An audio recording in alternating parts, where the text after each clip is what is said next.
live. Hello, ladies and gentlemen. Well, after another 2-month hiatus, we're back with another.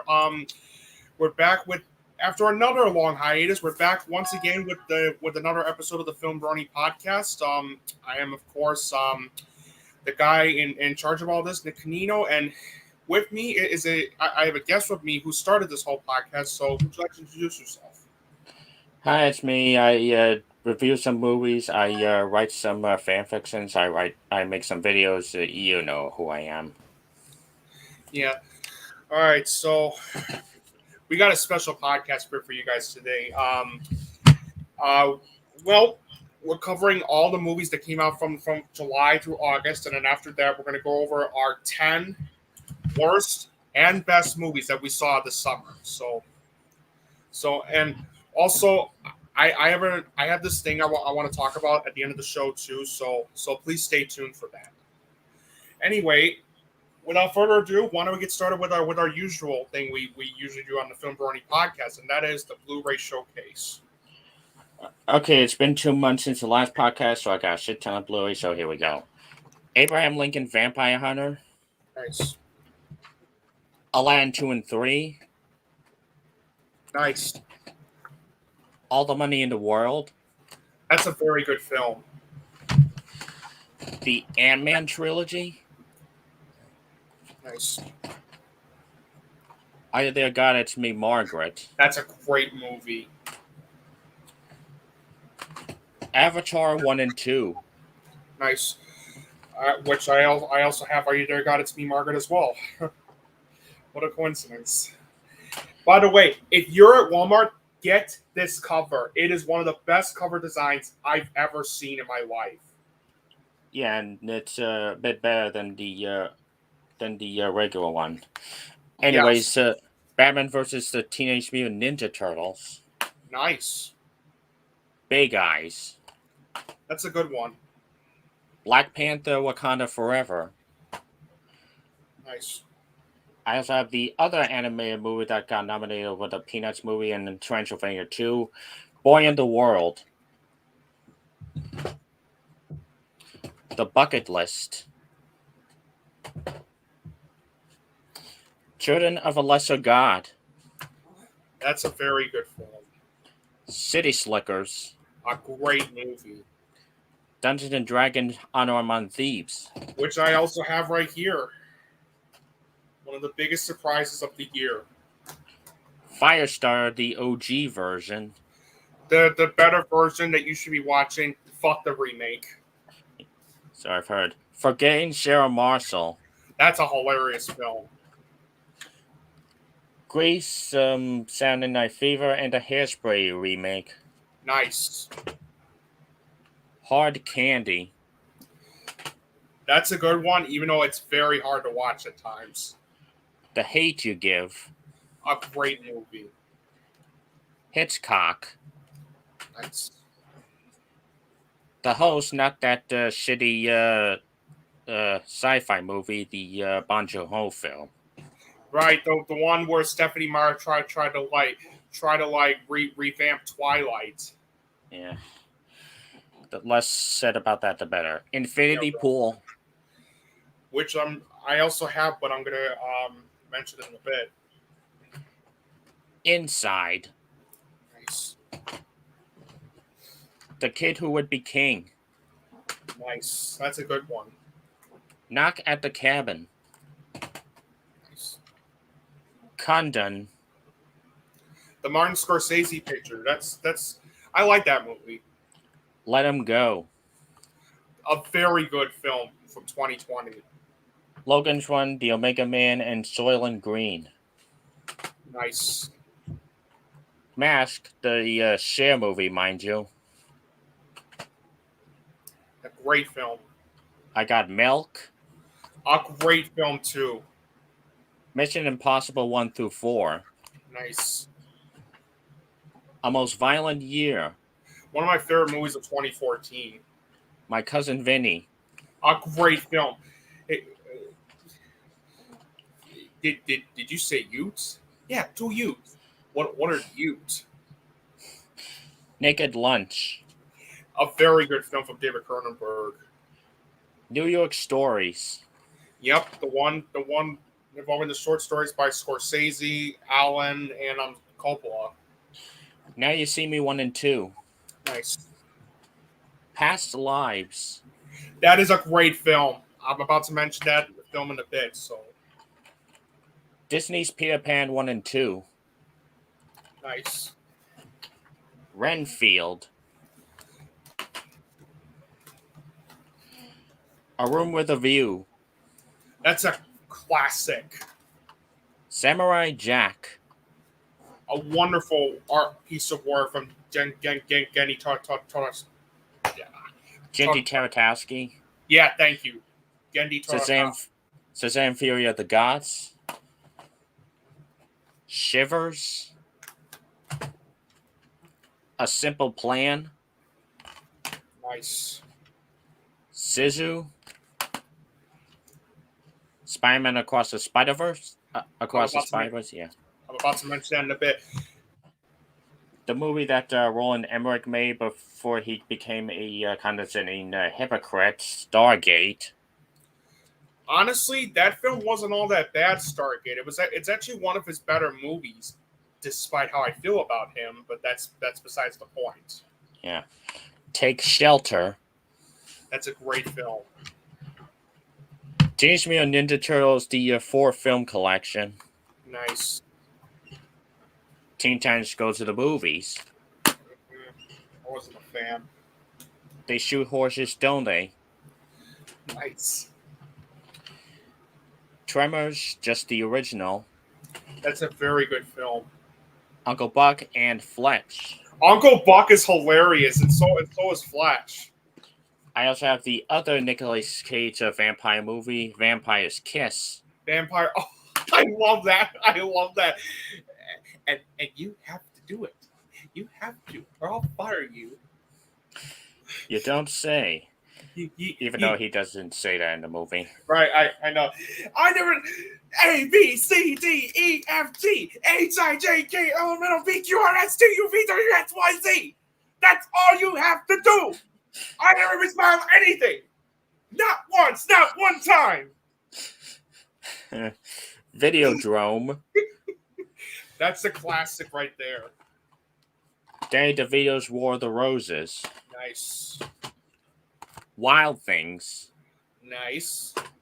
Zoolander. Nice. And I also got a couple plushies. Nice. Oh, look at this. Jose said, I did watch Wolf of Wall Street, Taxi Driver, Gangs of New York, and The Party this month. All great movies right there.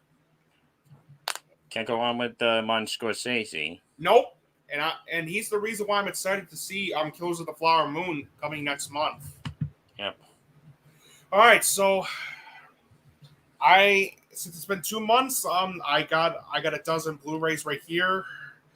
Let's see how many I have right here. 1, 2, 3, 4, 5, 6, 7, 8, 9, 10, 11, 12, 13, 14. I have 14 Blu-rays that I have collected since the 2 months. So Here we go. Here is the collection I have for you guys today for this show. Here it is. Manchester by the Sea. One of 2016's best. Casey Affleck deserved it. He deserved to win for sure. Next, The Big Sick. That's a good one. I love that movie. Definitely one of my favorites of that year, 2017. Next, War for the Planet of the Apes. The best one of the trilogy, and the third time in a row that Andy Serkis was snubbed. Yeah, but again, it's stiff competition. So, I, Tanya. Another good one. On a great film. Originally, Laurie Metcalf was originally my pick to win best supporting actress for Lady Bird, but after I saw Allison Janney in this one, that changed. So, yes, They're neck to neck for me. Yeah. Next up, the best movie I saw from 2018, and in preparation for this director's next movie coming in December, The Favorite. Pretty ironic. The favorite being your favorite. Yeah. Yeah, and I also got Infinity Pool, the Brandon Cronenberg film. Yeah, just go ahead. All right. Next, I have Guardians of the Galaxy Volume 3. I just ordered it yesterday. Should be able to show it in Halloween's podcast. Sweet. Next, Polite Society. Another good one. Yep. Next, I know some people consider this one of his weakest, and but I actually love this movie, Asteroid City. Yeah, my least favorite from him, but it's still a good one. Understandable. Next, Joyride, the hilarious R-rated comedy that I absolutely loved. Heard good things. Yeah. And these last four I have here, I got for my birthday. Since I just turned 26 last Wednesday. So here it is. Here are the ones that I got for my birthday. Ben Affleck's Air. I'll have to get that. Next, you mentioned this one, Spider-Man Across the Spider-Verse. Right here. Mm-hmm.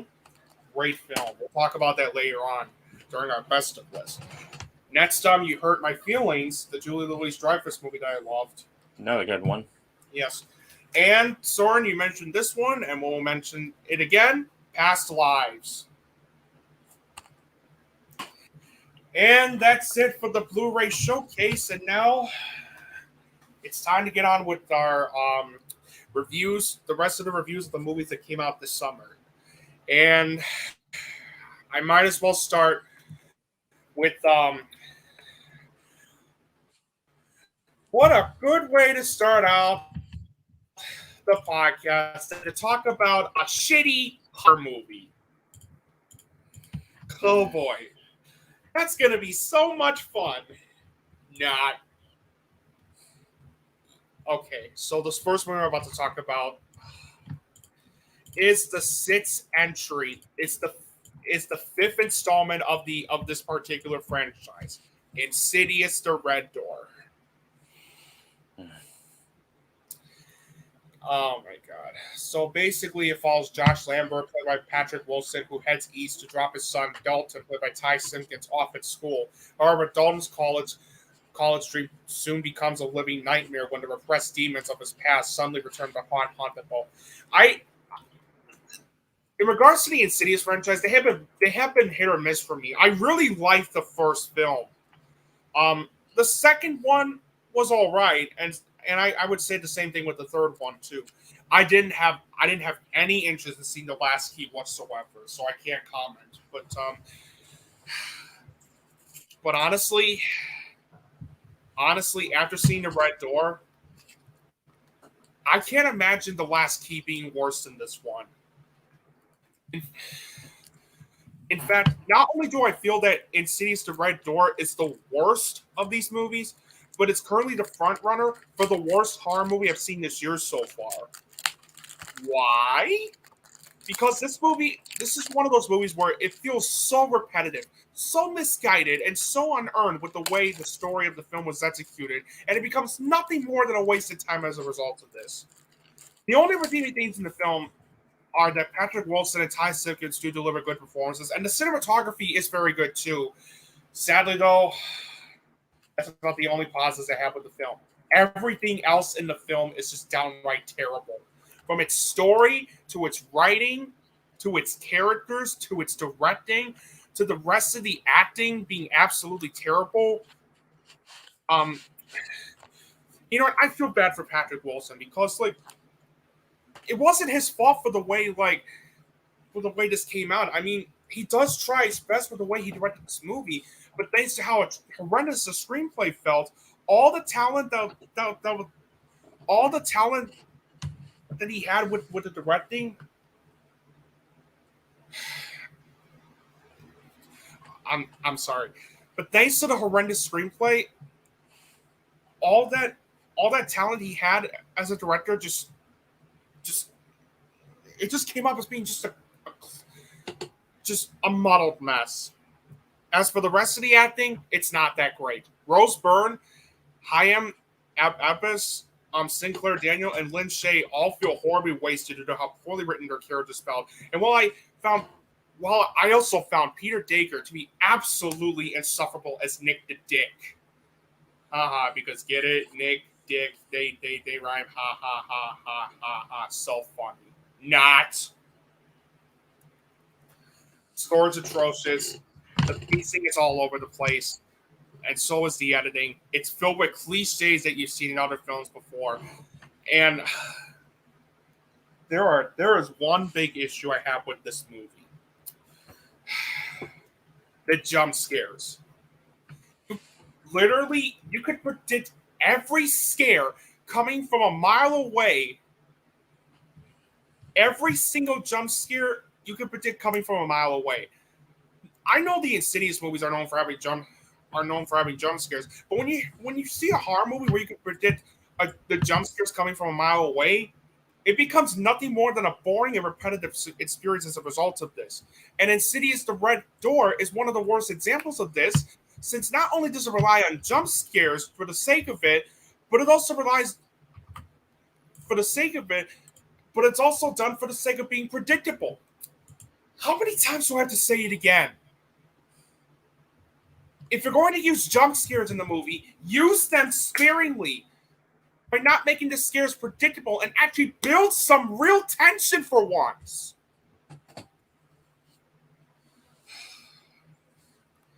Yeah, this is easily one of the worst movies of the year so far. God damn it, Jose. Dick! Yeah, we'll be talking about dicks a lot in my next review. Yeah. But yeah, Insidious: The Red Door. Also, one last thing I forgot to mention. There's a scene that really disgusted me to no end, and not in the way the filmmakers intended it. And it's where Dalton Lambert and Chris go to a frat college party, and they stumbled upon this one guy dressed up as a baby, and guess what he's handing out samples of? I shit you not, it's diaper pudding. Diaper pudding. Are you fucking kidding me?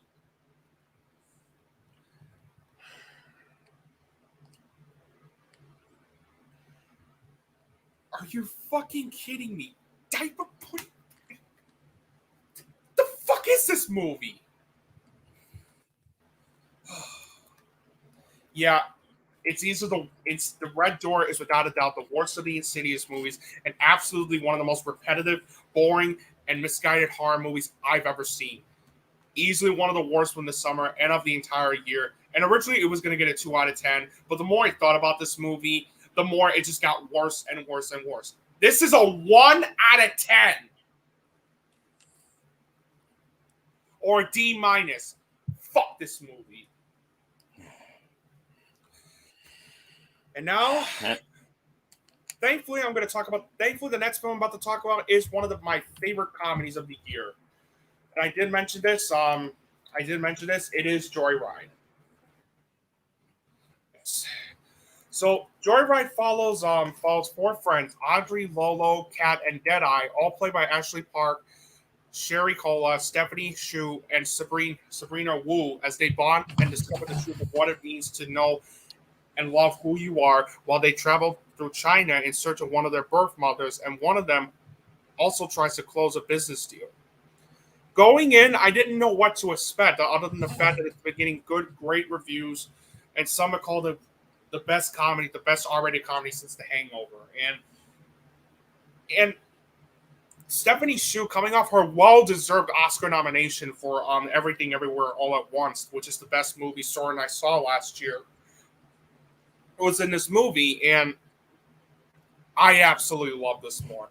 What makes Joyride one of the best movies I've seen this year so far is how not only did the film feature terrific performances and chemistry by Ashley Park, Sherry Cola, Stephanie Shu, and Sabrina Wu, but also how hysterically funny, highly engaging, and absolutely heartwarming the film felt, to the point where not only would I could go as far as to call it this decade's girls trip, and to some extent The Hangover, but also one of the year's biggest surprises as well. Since this is one of those movies where not only did I have such a great time watching the film, due to how hysterical the whole thing felt, but I was also very impressed with how well structured the themes of identity, friendship, and where you came from felt.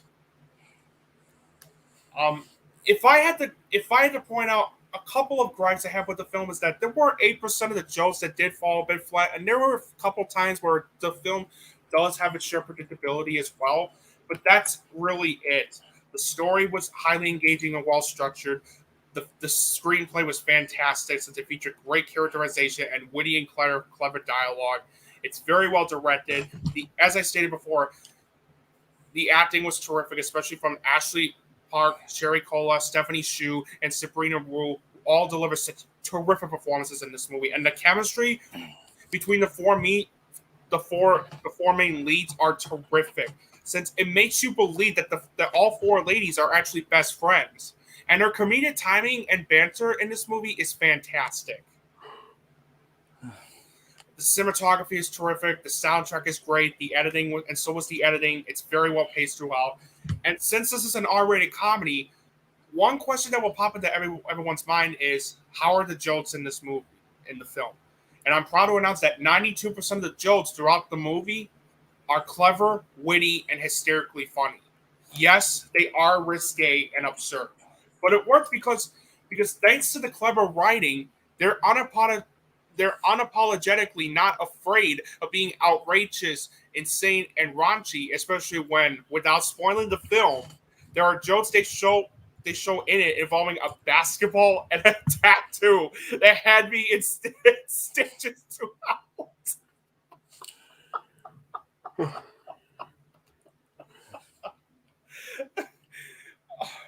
Once you see the movie, you'll know what I'm talking about. I don't want to spoil the context, but once you see it, you'll know what I'm talking about.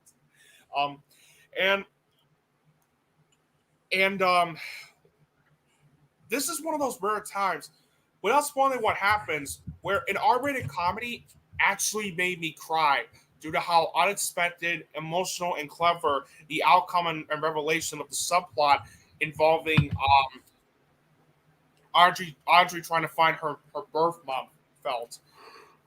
And it's just the amount of hard and emotional moments that the movie threw in felt so well done. Seriously, hats off to the writers of this movie for doing this. Overall, Joyride is one of the funniest and most heartwarming and entertaining movies I've seen this year, and it's also one of my favorite movies of the year so far as well. 9.5 out of 10 or an 8. I love this movie. All right, next up is my first solo movie review, Biosphere. Hey, remember the movie Inside from earlier this year? The movie where Willem Dafoe gets trapped in an apartment and reflects upon his life? You know what would make it better? How about instead of him, we have two unlikable guys who just bicker and argue all the time, leading to a ton of scenes that are just there for padding? Oh, that's not enough? How about making the whole thing one giant dick joke? Not kidding. Really? That's the basis for this fucking movie. The world outside is crumbling, so they're forced to live in this cramped biosphere, roll credits, where suddenly one of the guys loses his dick, grows a vagina, so they decide to impregnate the guy and restart humanity. What the fuck? What?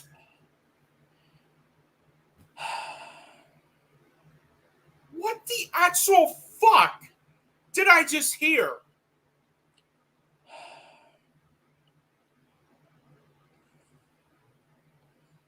I know I'm giving away big spoilers, but fuck it. I suffered through this train wreck, and I'm doing what I can to keep you from watching it, so there.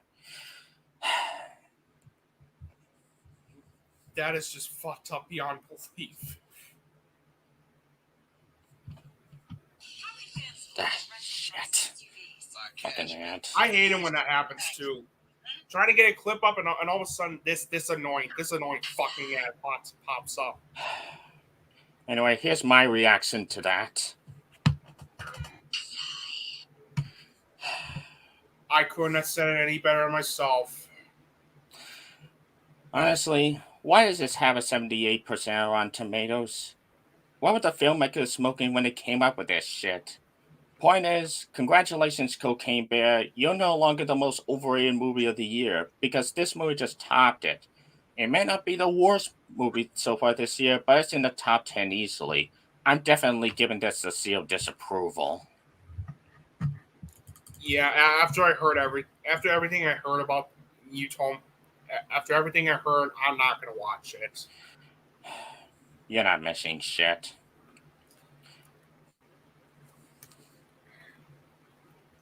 Yep, and I probably won't. Thankfully, the next movie is a bit better. Unless you have anything to review first. No, no, actually, that's actually next after we talk about this movie. All right, Mission Impossible: Dead Reckoning Part One. This movie continues the seamless streak this franchise has been since the fourth movie, and even if it doesn't quite top Fallout, it's still in the top three for me. The writing, acting, and pacing are all tight and seamless, and it delivers a surprising amount of commentary when it comes to AI getting out of control and coming close to upsetting humanity. Actor strike. Sorry, I'm just allergic to Hollywood's bullshit. And of course, the action set pieces and stunt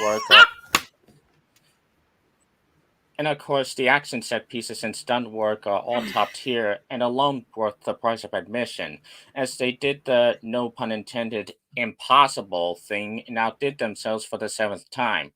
Overall, even if this did underperform at the box office, mostly because of Barbenheimer, I still say this is one of the most thrilling films of the summer and of the year so far, and I'll give it the seal of cinema.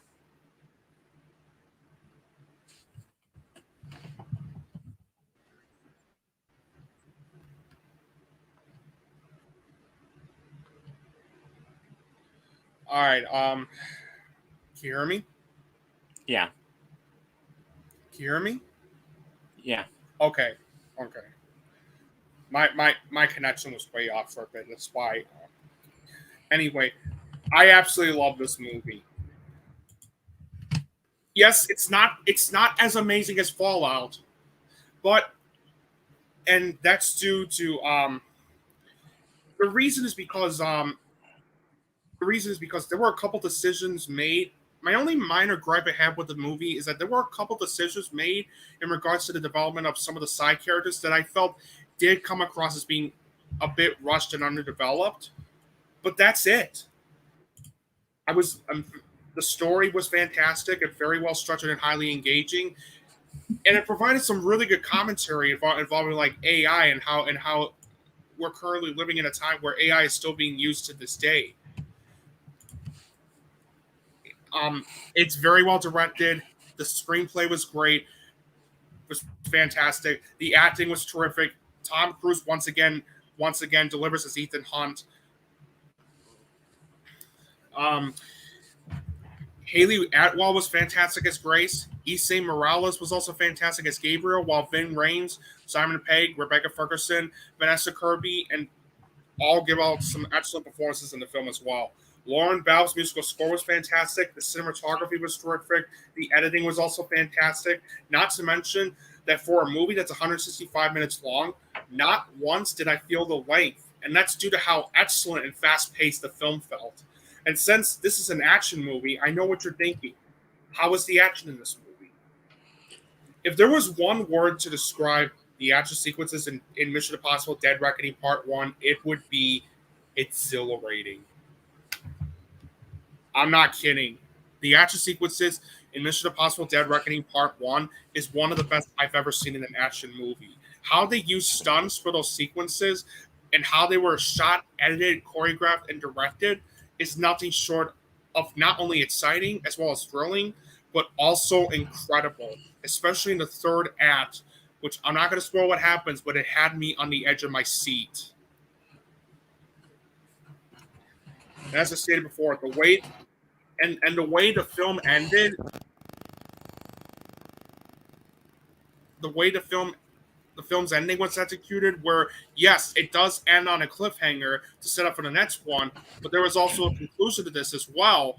Already has me excited for part 2. So yeah, I absolutely love this movie. It's one of my favorite films of the year so far, and I'm going to give Mission Impossible Dead Reckoning Part 1 a 9.5 out of 10 or an A.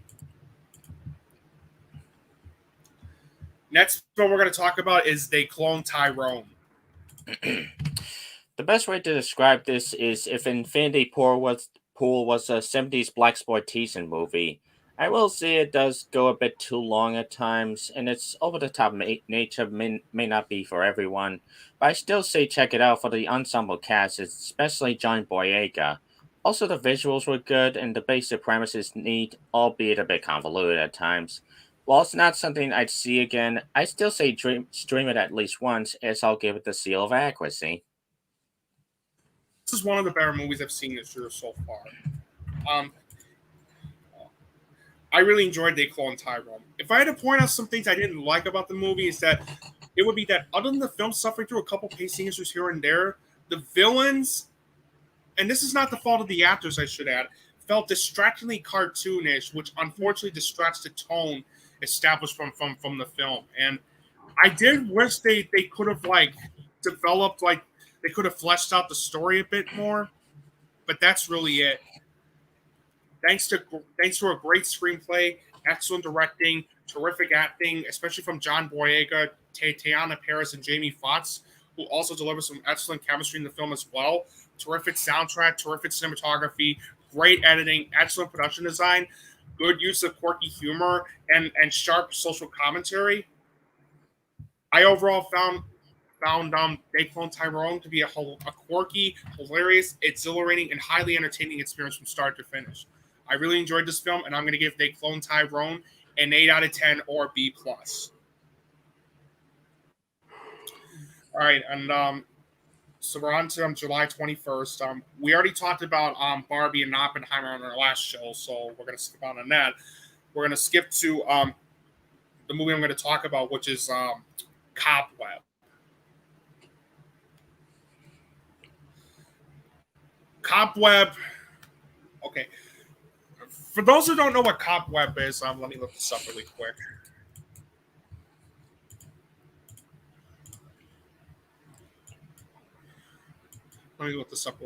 So basically, Cobweb is basically one of those movies just produced by Point Grey Pictures, Seth Rogen's production company, who we're going to mention in another film we're going to talk about in a little bit. And it's basically... Okay. So, Cobweb is the story, tells the tale of a boy who hears an 8-year-old boy who tries to investigate the mysterious knocking sounds that are coming from inside the walls of his that are coming from inside the walls of his house, unveiling a dark secret that his sinister parents have kept hidden from him. I overall found Cobweb to be all right. It's very well directed. The acting, especially from Woody Norman, was very good. Drum and Lace's musical score was great. The cinematography was terrific, was fantastic. And the film also has great sound design as well. And there were a couple of creaky moments here and there too. However, the story was a cliche and misguided mess. The screenplay was also atrocious. Bad characterization, minus Peter and Miss Divine, bland dialogue, and filled with so many cliches that you've seen in other films before.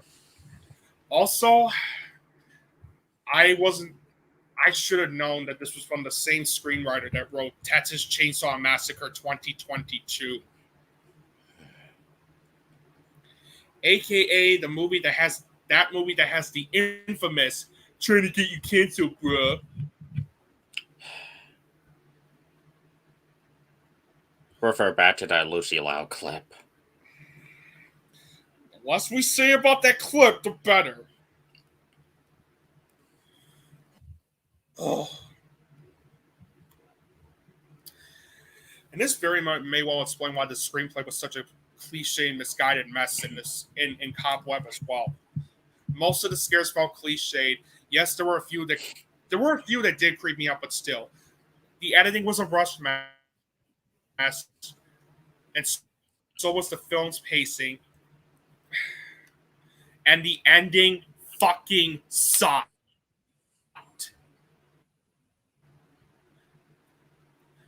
All was erected and well acted, and it has some creepy moments here and there, but Cobweb is nothing but a cliche and repetitive mess.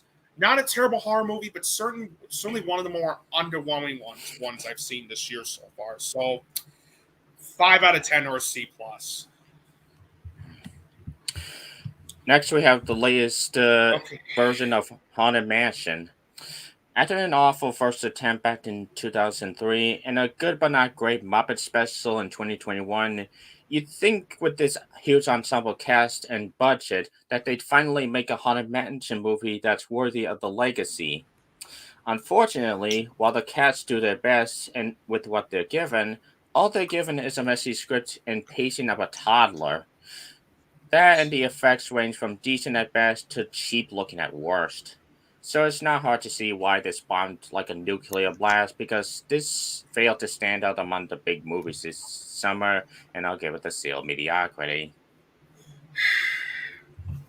I really did not like this movie at all. I really did not like this movie at all. The only pauses I have for the film were that Lakeith Stanfield gives out a very good performance as Ben, and his character was by far my favorite throughout the film, due to how relatable and well developed his character felt, mainly when it came to how well executed the themes of grief and loss felt. Rosario Dawson, Owen Wilson, and Danny DeVito also deliver good performances, and Chase Dillon was actually very good as Gabby's son Travis. The cinematography was very good, and the film also has great production design as well. Unfortunately, the story was a horribly misguided mess, and the screenplay was absolutely atrocious due to not only bland dialogue, as well as most of the characters, minus Lakeith Stanfield and Chase Dillon's characters, feeling poorly developed and not all that memorable. But the biggest problem with the screenplay is that the tone is all over the place to the point where it can't even decide if it wants to be a horror movie or a comedy movie. I mean, as a horror movie, it fails due to how rushed and cliched the scares felt. And as a comedy movie, it's not funny due to how idiotic, cringy, and shallow the jokes felt. Also, speaking of the comedy, they also threw in a lot of product placement references involving Burger King, Baskin Robbins, CVS Pharmacy, and I'm not making this up, Deadliest Catch, as well as others that feel shoehorned in and out of place that are just there just for the sake of a joke.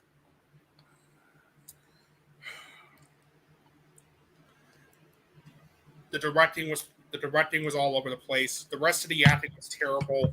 Tiffany Haddish was so insufferable in this movie, since it felt like she was just portraying herself rather than the Harry character she's supposed to portray.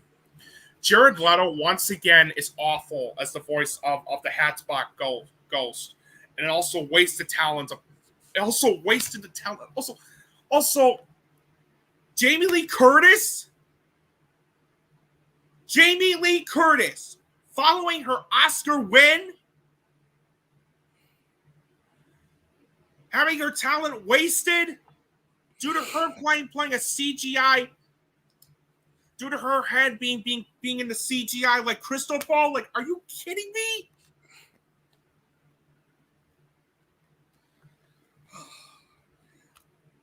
And speaking of the CGI,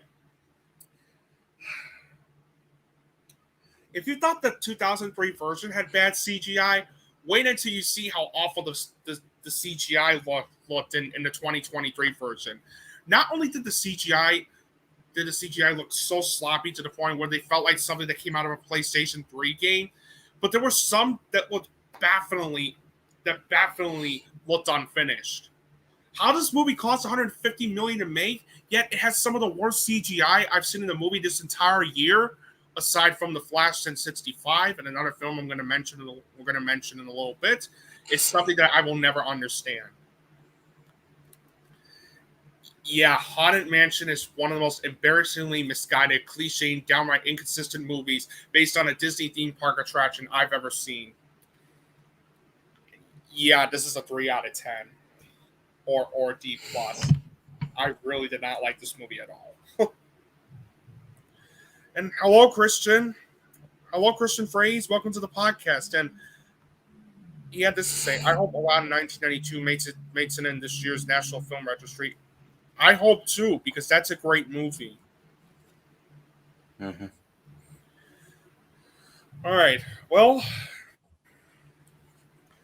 Next movie I'm going to talk about is one of the best movies. Is not only the best horror movie I've seen this year so far, but one of the best movies of the year too so far. It is called Talk to Me. It is the directorial debut of the Raka brothers, where we follow a group of teenagers who discover they are able to contact spirits using a mysterious emballed hand, only for things to go too far. Guys, this movie was wonderful. This is talk about an amazing experience. This Talk to Me is one of the best horror movies I've seen in a long time. Since for the Raka brothers' first time directing a movie, I thought they knocked it out of the park with this one. Since this was such an unsettling yet powerful, chilling, and exhilarating experience that I am never going to forget as time goes by. This is also one of those movies where it also does a fantastic job tackling the subjects of grief, guilt, and peer pressure, and I can't help but tip my hat off to the Raka brothers for the way they executed and tackle those themes in a well-detailed matter as well. Excuse me. I absolutely love this movie. The story was chilling and well structured. It's very well directed. The writing was terrific. The acting was terrific. Sophia Wilde delivered one of the best and most riveting breakthrough performances I've seen this year so far as Mia. Miranda Otto and Zoe Terracase. I'm sorry if I mispronounced that name. Also delivers such terrific performances in the film as well. Joe Bird was also fantastic as Riley. The musical score is one of the best I've heard in the movie this year so far due to how powerful and haunting it felt. The cinematography was fantastic. The editing was terrific. It's very well paced throughout. And since this is a horror movie, I know what you're going to ask me. Is it scary? Oh, hell yes. Hell yes. Because when it came to the horror elements in the film, it had me on the edge of my seat due to how real the tension felt and how they rely on tension to build up those scares instead of doing those cliche jump scares that we come to expect. And the use of practical effects as well as brilliant sound design added a nice touch to those horror elements. And on top of that, without spoiling what happens, it also has one of the best endings I've seen in the movie this entire year. No spoilers if you're curious about this one. But for those who've seen it, you'll know what I'm talking about. I absolutely love Talk to Me. It is one of my favorite films I've seen this entire year. I absolutely love Talk to Me. It is one of the best movies I've seen this year so far, and I'm definitely going to give Talk to Me a 10 out of 10 or an A+. One of the year's best. Well done, Raka, guys. Well done, guys. Welcome. Well done, Raka brothers. Well done. Next film I'm going to talk about is Theater Camp. Theater Camp follows an eccentric staff of a rundown theater camp in upstate New York who must band together with the founder's broy son to keep the camp afloat. I was interested in checking this film out after hearing the praises received earlier this year at the Sundance Film Festival, and hearing that it's also a mockumentary was another reason why I wanted to check this movie out. And I am very happy to report that this is one of the better movies I've seen this year so far. This is one of the better movies I've seen this year so far. Theater Camp is professionally funny, heartfelt, and highly entertaining, and one of those movies where if you're a theater and film fan, you're going to laugh at the references and jokes they pull involving theater, while also while also keeping you invested and intrigued at what's going to happen next. And the film also does a brilliant job covering the themes of belonging, acceptance, and friendship. The only issues I have with the film, though, is that there were a couple editing choices that did come across as being uneven, and the movie does suffer through a couple pacing issues here and there as well. But that's really it. That's really it. The story felt highly engaging. Um, it's very well directed. The writing was great. The acting was terrific.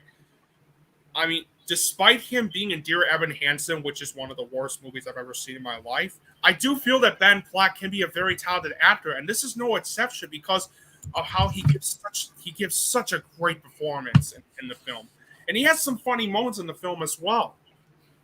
Molly Gordon is also great in this movie, and she and Platt deliver such great chemistry in the film as well. Noah Gavin also delivers a brilliant performance, and Jimmy Tatchell was hysterically funny as Troy. The soundtrack was fantastic, especially with how unique the sound numbers were in the film. The cinematography was terrific. There were a lot of jokes and references involving musicals and theater plays that had me laughing out loud throughout due to how clever and well written they felt. And not only was I surprised at the amount of heart the film displayed involving its characters, but it also delivered such a brilliant ending that had me smiling and laughing as well. Overall, Theater Camp is refreshingly funny, heartfelt, and highly entertaining, and easily one of the better movies I've seen this year. And I'm going to give Theater Camp a 9 out of 10 or an A minus. Now that you mentioned Dear Evan Hansen, I just gotta say, not to brag, but when my fan fictions handle depression better than that major Hollywood production, there's something wrong. Yeah, really. Anyways, our next movie is Teenage Mutant Ninja Turtles: Mutant Mayhem. Unlike a lot of iterations of this franchise, this movie dares to explore the teenage aspect of the four turtles, and I gotta say it mostly succeeded, but not without its flaws. Firstly, I felt some of the scenes dragged on a bit long, and it does suffer from some cliches here and there. Plus, there was some live action stock footage at all feel with the which didn't at all fit with the pencil drawn comic style what this movie was going for. Plus, I felt Ice Cube was completely out of place as Superfly. Other than that, the Really? rest. Hmm. I thought he was great as Superfly.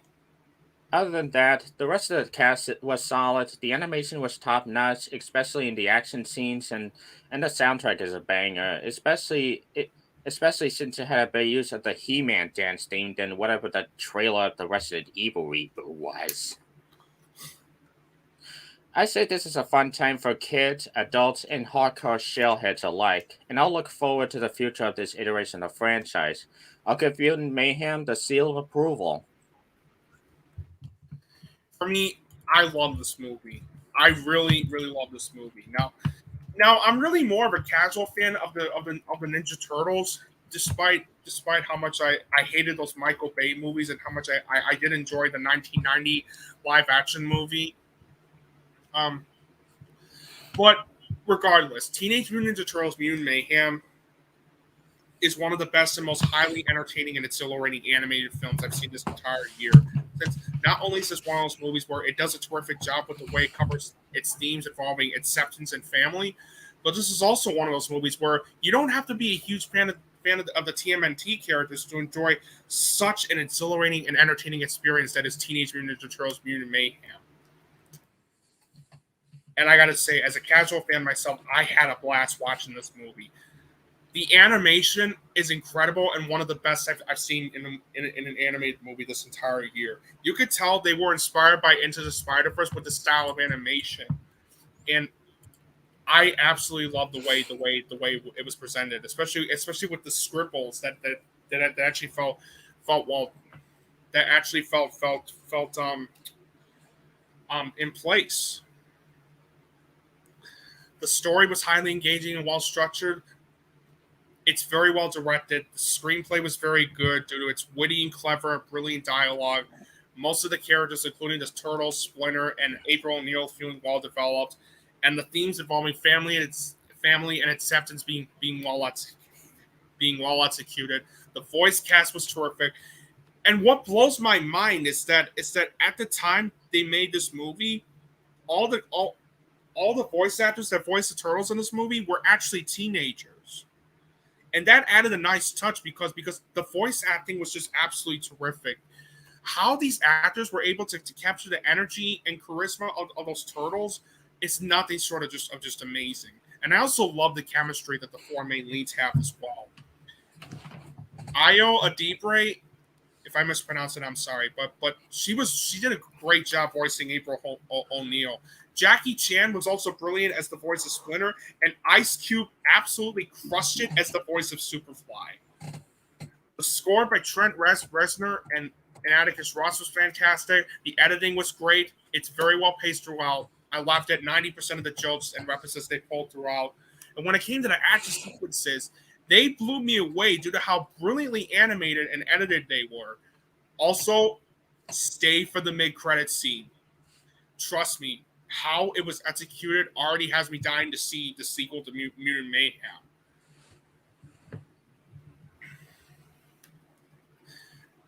Now, there were a couple of small gripes I had with the film. The first being that there were about 10% of the jokes and references they pulled in the film that felt too on the nose and fell flat as a result of this.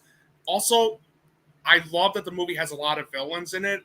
Superfly and the mutants were very well developed villains. But there was one villain they threw in the film that felt generic and just cliched. Cynthia, you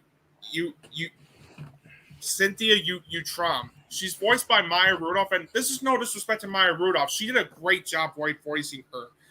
I didn't like how her villain character though was developed. She felt generic and just cliched. Plus, we don't even get to know why. Plus, we don't even get a reason to why she wants to why she's like this, other than she wants to capture the turtles. And to me, that felt really that felt really generic. Her villain character just felt generic and underdeveloped. But despite that, I love this movie. Not only do I find Mutant Mayhem to be the best of the TMNT movies by a landslide so far, but it's also one of the most highly entertaining and exhilarating animated films I've seen this entire year. And I know I might be in the minority on this, but it is honestly on my list for one of my favorite movies of the year so far. So 9.5 out of 10 or an A. I love this movie. Next movie we have is Make 2 The Trench. Now, the first movie I thought was extremely lack. I had some fun watching Jason Statham face up against a giant shark whenever the movie actually focused on it. It was mostly just boring generic fluff. Fortunately, this movie doubles down on the underwater creature stuff as our heroes have to face off against not just giant sharks, but also these lizard creatures and even a freaking octopus at the end.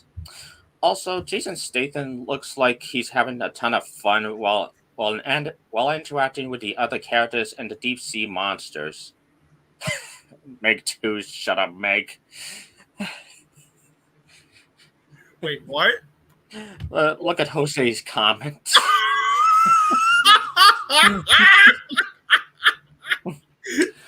now, now, I did have some issues with the script. Namely, the characters were mostly one note and not that memorable. And plus, the subplot involving a mutiny is kind of pointless to the main story. But I wasn't really looking for some deep messaging or Oscar-worthy production values. I just wanted to see some fun creature action, even if the CGI effects are really shady. Overall, I thought the movie was stupid, dumb, fun, and harkens back to the creature features of the 50s and 60s. I'd say give this movie a watch, as it's a slight improvement over the first one, and I'll give Meg 2 the seal of accuracy.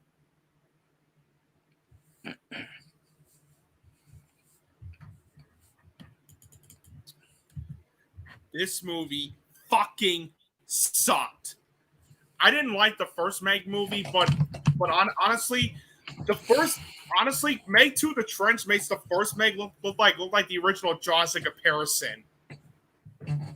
Honestly, words can't even begin to describe how much I absolutely detested every single minute of this piece of shit. Meg 2 The Trench is one of the worst and most unnecessary, cliched, and reprehensible sequels I've ever seen in my entire life, since this is one of those movies where not only does it rely so much on cliches that you've seen in other films before, but it also insults your intelligence with how idiotic and nonsensical the whole film felt, that you leave feeling stupid, angry, and appalled at what you just witnessed by the time it's over, and it becomes nothing more than an absolute waste of time as a result of this. There is nothing redeeming in this movie whatsoever. And there are so many things wrong with Meg 2 The Trench that I don't even know where to start. Well, first off, the story was such a horribly misguided mess, since nearly 2/3 of the film is nothing but characters voyaging through the trench, and it gets real boring real quick due to the film not only ripping off some elements from The Abyss, but due to how much filler is in it as well. Second, the screenplay is absolutely terrible and one of the worst of the year due to it having atrocious dialogue that feels like it was written by an AI, characters that feel paper thin and one-dimensional, the tone being so inconsistent where it can't decide if it wants to be a thriller movie, a sci-fi movie, or an action movie, and the screenplay relying way too much on exposition.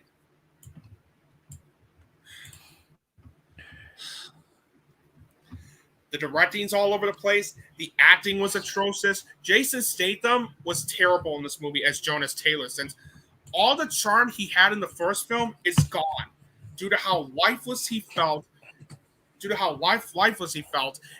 And it doesn't help that it looked like he didn't even want to be there.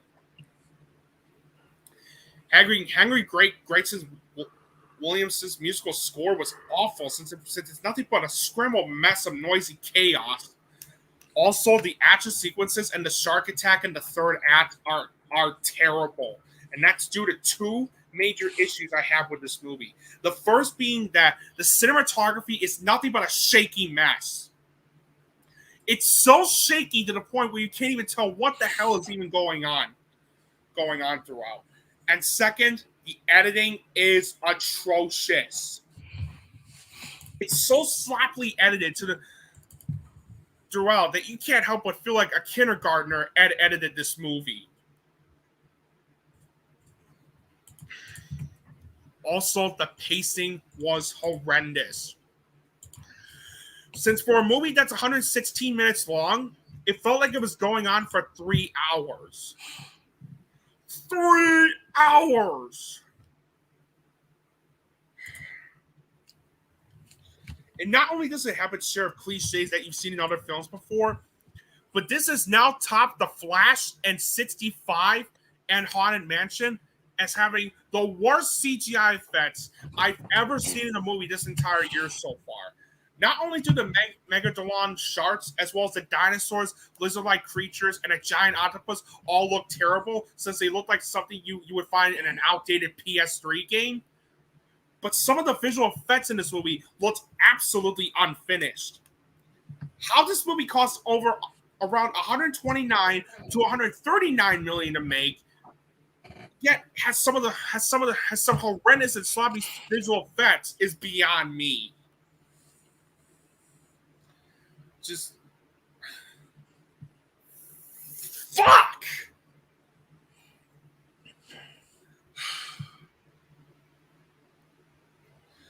Yeah, overall, not only is Meg 2 The Trench one of the worst and most unnecessary sequels I've ever seen, but it's also one of the most idiotic, cliched, and reprehensible movies I've seen this entire year. And it is most definitely, like, this is now the fourth movie this year to earn this rating. 0 out of 10. Fuck this movie. Woo! don't ever waste your time with Meg to the Trench. It is not worth it whatsoever. Fuck this movie.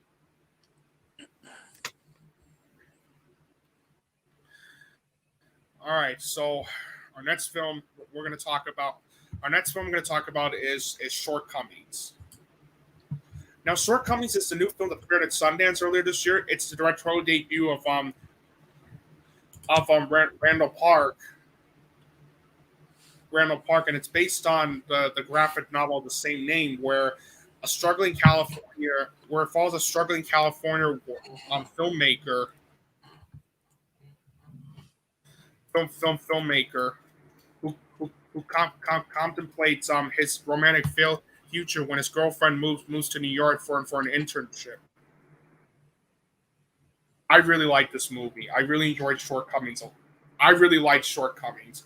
Yes, some people may have some problems with the inconsistencies involving the main character, but I thought it was a very good movie that does a brilliant job representing its theme and message involving change. And for Randall Park's first time directing a movie, I thought this was a very good start. Yes, it does suffer through a couple pacing issues here and there. Some of the editing choices did feel a bit out of place, but that's really it. The acting was terrific. It's very well directed, very well written. The story had me invested throughout. Terrific cinematography, and overall a really good ending. Yeah. So overall, I give Shortcomings an 8 out of 10 or B+. Next, we have The Last Voyage of the Demeter. This movie is what happens when you take a short chapter of a famous story like Dracula and stretch it to a 2-hour movie. You got a movie that has its thrilling moments and good production design, but it's just boggled down by a plethora of problems. Whether it be the uninteresting characters, the sluggish pacing, the shy CGI, or the overabundance of jump scares. I guess on paper this could have worked, but the execution was less of a blood-sucking experience and more of a patience-sucking experience, which I'm giving the seal of mediocrity. For me, I thought The Last Voyage of the Demeter was all right. Yes, it's yet another movie that I really wanted to like, given its story being based on one of the chapters from Bram Stoker's Dracula, but the execution was underwhelming. It wasn't a bad movie, though. There were things that I really did like. It's very well directed and very well acted, especially from Corey Hawkins, who gives out a fantastic performance as Clemens. Really good production design and costume design. Great use of practical effects for not just the gore, but for the way to design Dracula. It has a solid musical score, good cinematography, and a creepy atmosphere too. Unfortunately, the story was nothing but a misguided mess and something I've seen in other films before. The screenplay was messy due to some of the dialogue coming across as clunky, and minus Clemens, most of the characters feeling underdeveloped and not that interesting, sadly. There were some bad editing choices. The pacing was all over the place. Some of the CGI effects also looked noticeably terrible as well. It also has its cliches that you've seen in other films before, and a really pathetic ending where they try to set up a sequel to this. And also, this is one of those movies where it should have just been 100 minutes long and not 118 minutes. Well, I understand why it had to be 118 minutes long. My issue is that there were scenes that dragged on and on and on. Yeah, it wasn't a terrible movie, but it's something I'm not going to remember all that much. So at the end of the day, The Last Voyage of the Demeter was all right. 5 out of 10 or C+. And to answer your question, I actually did not know that. I actually did not know that. That's interesting, Christian. Yeah. Our next movie is Jules. I gotta say, when I saw Biosphere earlier this year, this was the kind of stuff I was expecting. An overlooked, fun, and quirky sci-fi concept that's worth seeking out, this time being about a man who hides an alien who crashed in his backyard. While the pacing can be a bit wonky at times and the CG is really noticeable, the writing is stellar and the performances are solid, especially Ben Kingsley. I say seek this one out if you haven't already, and I'll give Jules the seal of approval. I really enjoyed Jules a lot. Granted, the story is formulaic, and at times it can be predictable what happens between Kingsley's character, the two neighbors, and the alien. If you've seen ET, and there were a couple of editing choices they made with the film that felt off, but I found Jules overall to be surprisingly charming and poignant film.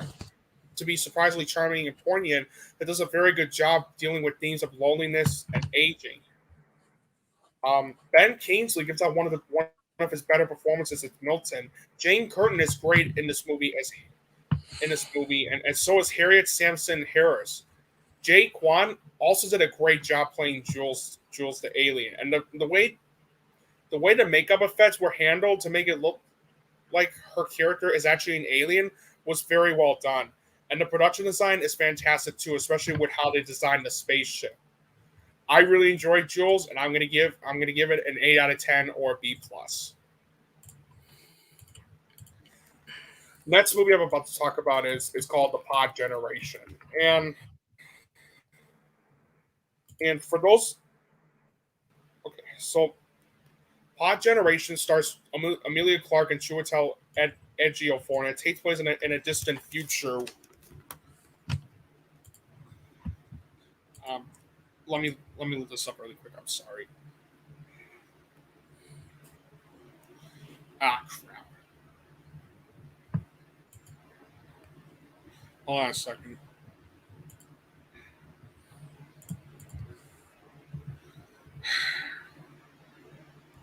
So the Pod Generation is basically about takes place in a not so distant future amid a society madly in amid a society madly in love with technology. Tech giant Pegasus offers couples the opportunity to share their pregnancies via detachable artificial wombs or pods. So begins Rachel and Alvy's wild ride to parenthood in this brave new world. So I really there were things that I liked about the movie and there were things I disliked about it. On one hand, it's very well directed, and the acting was terrific, including from Amelia Clark and Chiwetel Ejiofor, who delivered such brilliant performances in the film. The musical score is great, the cinematography is terrific, and it has one of the best production designs I've seen in the movie this entire year. And it's a very good representation on what our world would look like if we relied too much on technology instead of spending some time with nature.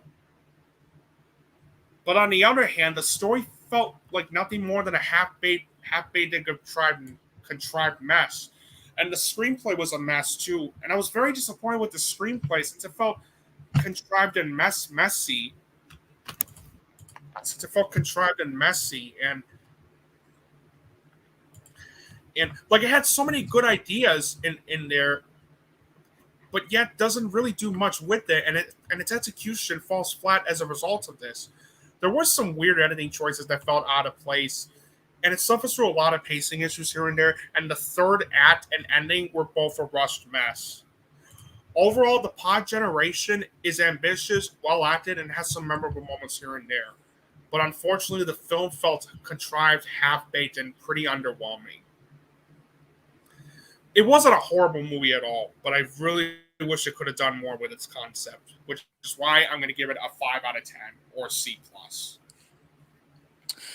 Next, we have Blue Beetle. I gotta say, if this is what James Gunn calls the first hero of the new DCU, it's safe to say it started off with a whimper. While it does have its hard once in a while, it's also ultimately a generic superhero movie that's just Iron Man meets Venom. There are just these moments that try too hard to be funny but just fall flat. There's characters who make stupid decisions for the sake of the plot. The effects are okay but nothing groundbreaking. Susan Sarandon is completely miscast as a generic villain, and the main character is a wimp who has to rely on either his family or his shoe to do most of the world saving work. At this point, I'm looking forward to December when Aquaman 2 officially ends this DCEU and James Gunn resets the whole franchise as I'll give Blue Beetle the seal of mediocrity. Yet another movie I found to be all right. Most of the acting was very good, including the actor who played Blue Beetle. He was very good. George Lopez, however, stole the entire show as Uncle Rudy. Granted, his character is a comic relief, but he definitely served a purpose in this one.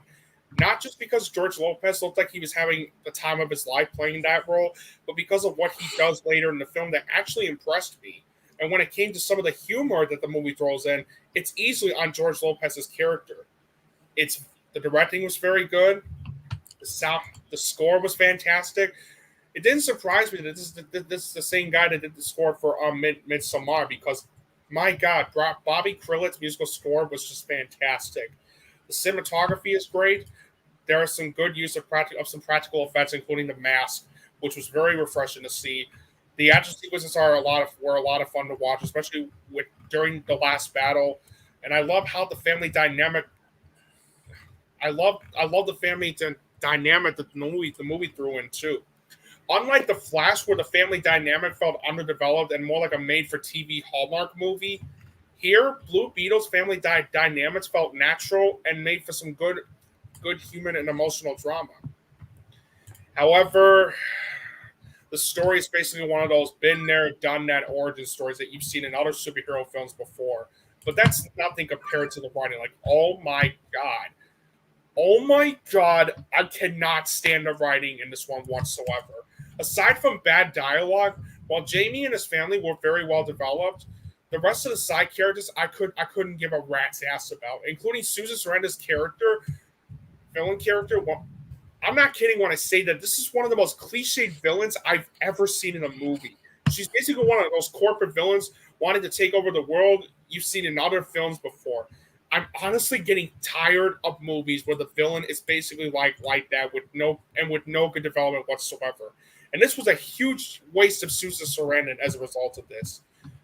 And aside from the movie having very wonky pacing, some weird editing choices that took me out of the film for a bit, and cliches that you've seen in other films before, I was not impressed with the visual effects in Blue Beetle at all. They looked so messy to the point where they looked like PS4 graphics. Now, granted, it wasn't as terrible as the visual effects in The Flash, but it still looked a bit messy. Overall, trust me, anything's better than the visual effects of The Flash. Yeah, really. Overall, Blue Beetle is easily one of the better DCEU movies since it's harmless and has some memorable and entertaining moments here and there. But it still felt cliched, repetitive, and pretty underwhelming. And I give it a 5 out of 10 or a C+. Next is a movie called Strays. And I'll say it right now, this is not a good movie. It's yet another tried installment of the turning kids' concepts into R-rated movie cinematic universe, with its overabundance of cliches and especially its overabundance of toilet humor. But at the same time, the moments where it does become funny when it's about dog stuff.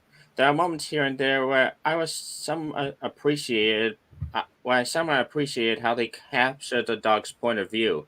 Plus, there are some moments that had me dying, like that mushroom scene and the climax where they get their revenge on the main dog's abusive owner. So, while I wouldn't say this is a good movie per se, I will say seek some certain moments out. But since I'm rating the movie itself, I'll have to give the seal of mediocrity. This is one of the worst movies of the year for me.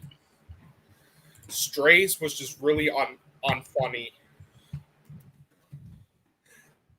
I was in absolute torture watching Strays. It's just,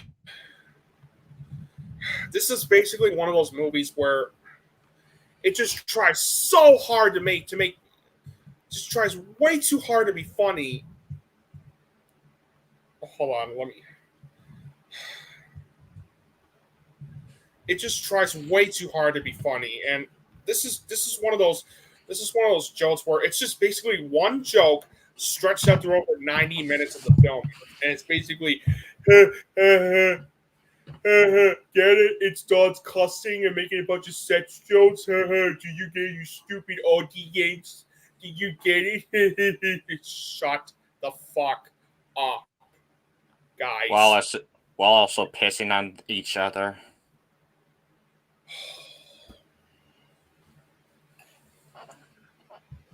Oh my god. I guess the only redeeming things in the film. I mean, just who the fuck would find this funny? Like, who? It may not be the worst movie I've seen this year, but fucking hell, this drove me insane. The only redeeming things in the film were that I did like how they got the real dogs to portray the dog characters. The Dennis Quaid cameo appearance was actually pretty funny, and the cinematography is very good too, but that's it. Everything else was just absolute garbage. Just from its bad story, from its cliched story to its cliched and idiotic script, terrible directing. The voice acting was just terrible. Will Ferrell and Jamie Foxx are so insufferable in this movie. I mean, Will Ferrell and Jamie Foxx, Isla Fisher and Randall Park are just insufferable. As the voices of Reggie, Bug, Maggie, and Hunt respectively. They are. When I'm rooting for the owner to kill these sons of bitches because of how much they annoy me to no end, you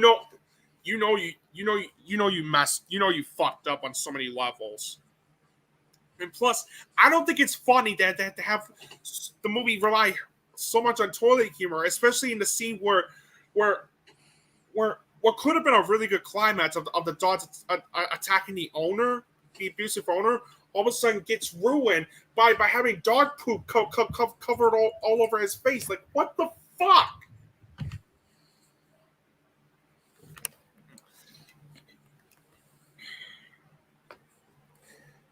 Honestly, I almost felt like throwing. I was almost ready to vomit as soon as I saw that scene. It just disgusted me to no end. Yeah, this is one of the worst movies of the year. It may not be as bad as some of the other films I've seen this year, but fucking hell, this was so painful to sit through. 2 out of 10. Or D. I hated this movie. I really hated this movie. I know there are some people that like this movie, and that's fine, but I don't ever want to sit through this again. Ever. Ever. Just fuck this movie. Alright, so next movie I'm going to talk about is Landscape with Invisible Hand. And Landscape with Invisible Hand is the new film from the director of Thoroughbreds and Bad Education, and it's about two teens who hatch a risky plan to save their families when an occupying alien species leaves most of the planet impoverished and unemployed. I like this movie overall. This was an interesting experience. It's very well directed. The acting was terrific, especially from Asante Black, who delivers such a brilliant breakthrough performance as Adam Campbell. Kylie Rogers, Tiffany Haddish, Michael Gandolfini, and Josh Hamilton were also great in this movie as well. The musical score was both brilliant, haunting, and brilliant. The cinematography was fantastic. The editing was very good. The visual effects on the aliens were also very good. It also delivers some brilliant, quirky humor, and the production design is just fantastic. However, the story did feel a bit uneven, as there were some things that I felt could have been fleshed out more. I also felt that Corey Finley's screenplay could have used some more work with the characterization and also showing a bit more of the theme of capitalism.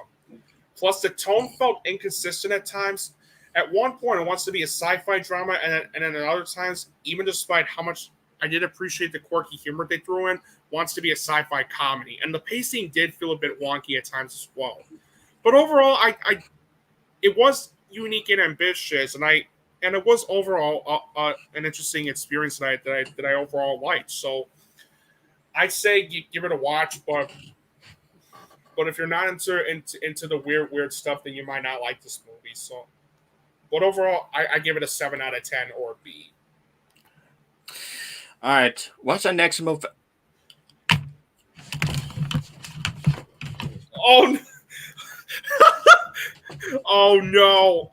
Oh no!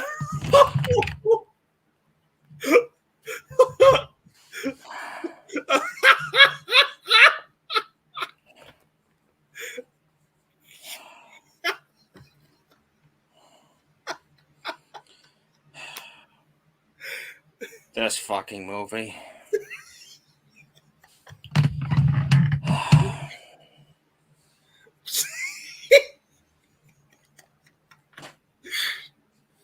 Oh my god, I know which one you're talking about. Oh my god. Retribution. Retribution. At this point, I think it's about time Liam Neeson just gives up and retires. At least retires in the action genre. If I have to see one more movie where he plays this middle-aged father with a particular set of skills as he has to protect his family, I'm gonna fucking lose it. And it's gotten to the point where I don't even buy him as the father of these two kids. He looks more like their grandfather. I was just about to say. The characters are either generic or not obnoxious, and I didn't care who lived or died. Liam himself looks like he doesn't want to be here. The camera work and music are generic. The pacing is all over the place, like take a shot every time Liam hesitates just for the sake of padding for this movie to be an hour and a half. The story, just the movie speed minus the charm, charisma, or fun that made it good. It's a PG-13 movie masquerading as an R-rated movie. The end twist makes no sense, and spoilers for a movie I'm not recommending, but after Liam escapes the exploding car, the movie just stops with no real resolution. Yeah, we don't even get to see like what happens next. Like all we get is just some exposition dump during the end credits saying that Liam Neeson's character is innocent. Show it! Yeah, like it's some kind of a generic biopic or something. I don't care if I spoiled anything here, because there is literally no reason to see this. I'll have to issue an apology to Blacklight, because that movie is starting to look like Schindler's List by comparison. See, avoid this at all costs. This is easily one of the worst movies of the year. There are so many things wrong with Retribution as a whole. The story, repetitive, cliched, and predictable. The screenplay, awful due to it. Oh, sorry. I was gonna save that for when I give my rating, but the screenplay, awful due to it having terrible dialogue and really bad characterization. The directing, a muddled mess. The acting, terrible. Not only did Liam Neeson play the same old character you've seen in other films before, but he looked like he was sleepwalking throughout the whole film. And poor Matthew Modine, fresh up his amazing comeback in Oppenheimer, gives out one of the worst performances of the year. As Anders Muller. By the way, spoilers for the twist. He's the one that set up this whole thing. Yeah. Matthew Modine's character is responsible for all this. I predicted the twist too. I predicted the twist. When it was revealed that Matthew Modine's character did all this, I was like, I fucking knew it. The score, a scrambled mess. The musical score, nothing but a scrambled mess of noisy chaos. The cinematography, an ugly mess. The editing, some of the worst I've seen in the movie this entire year so far. The pacing, a sluggish mess since it felt like 2.5 hours rather than 90 minutes. The action, terrible. It's filled with cliches that you've seen in other films before, and the ending was such a cheap cop-out as Søren explained earlier. I absolutely hated this movie. It is one of the worst movies of the year. One of the worst movies of the year. And Liam Neeson, come here. Liam Neeson, come here. Come here. Come here, Liam Neeson. You're a great actor. You're a great actor. You were fantastic in Schindler's List, and you had some really good performances before those Taken movies. So please, from the bottom of my heart, I ask you to please stop being in these boring ass fucking generic action thriller movies. Just stop.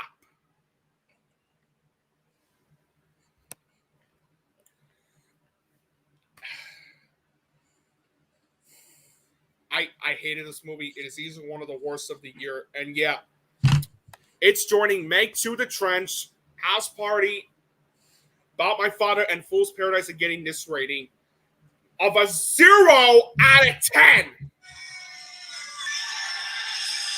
Boo! Fuck this movie. Fuck this movie. And our next review is Gran Turismo. After the failures of Chappie and Demonic, this was a step in the right direction for Neil Blomkamp. Even though the story is basically every underdog sports movie ever made, what elevates this movie are the cast, especially David Harbour, and the racing sequences, which alone are worth the price of admission.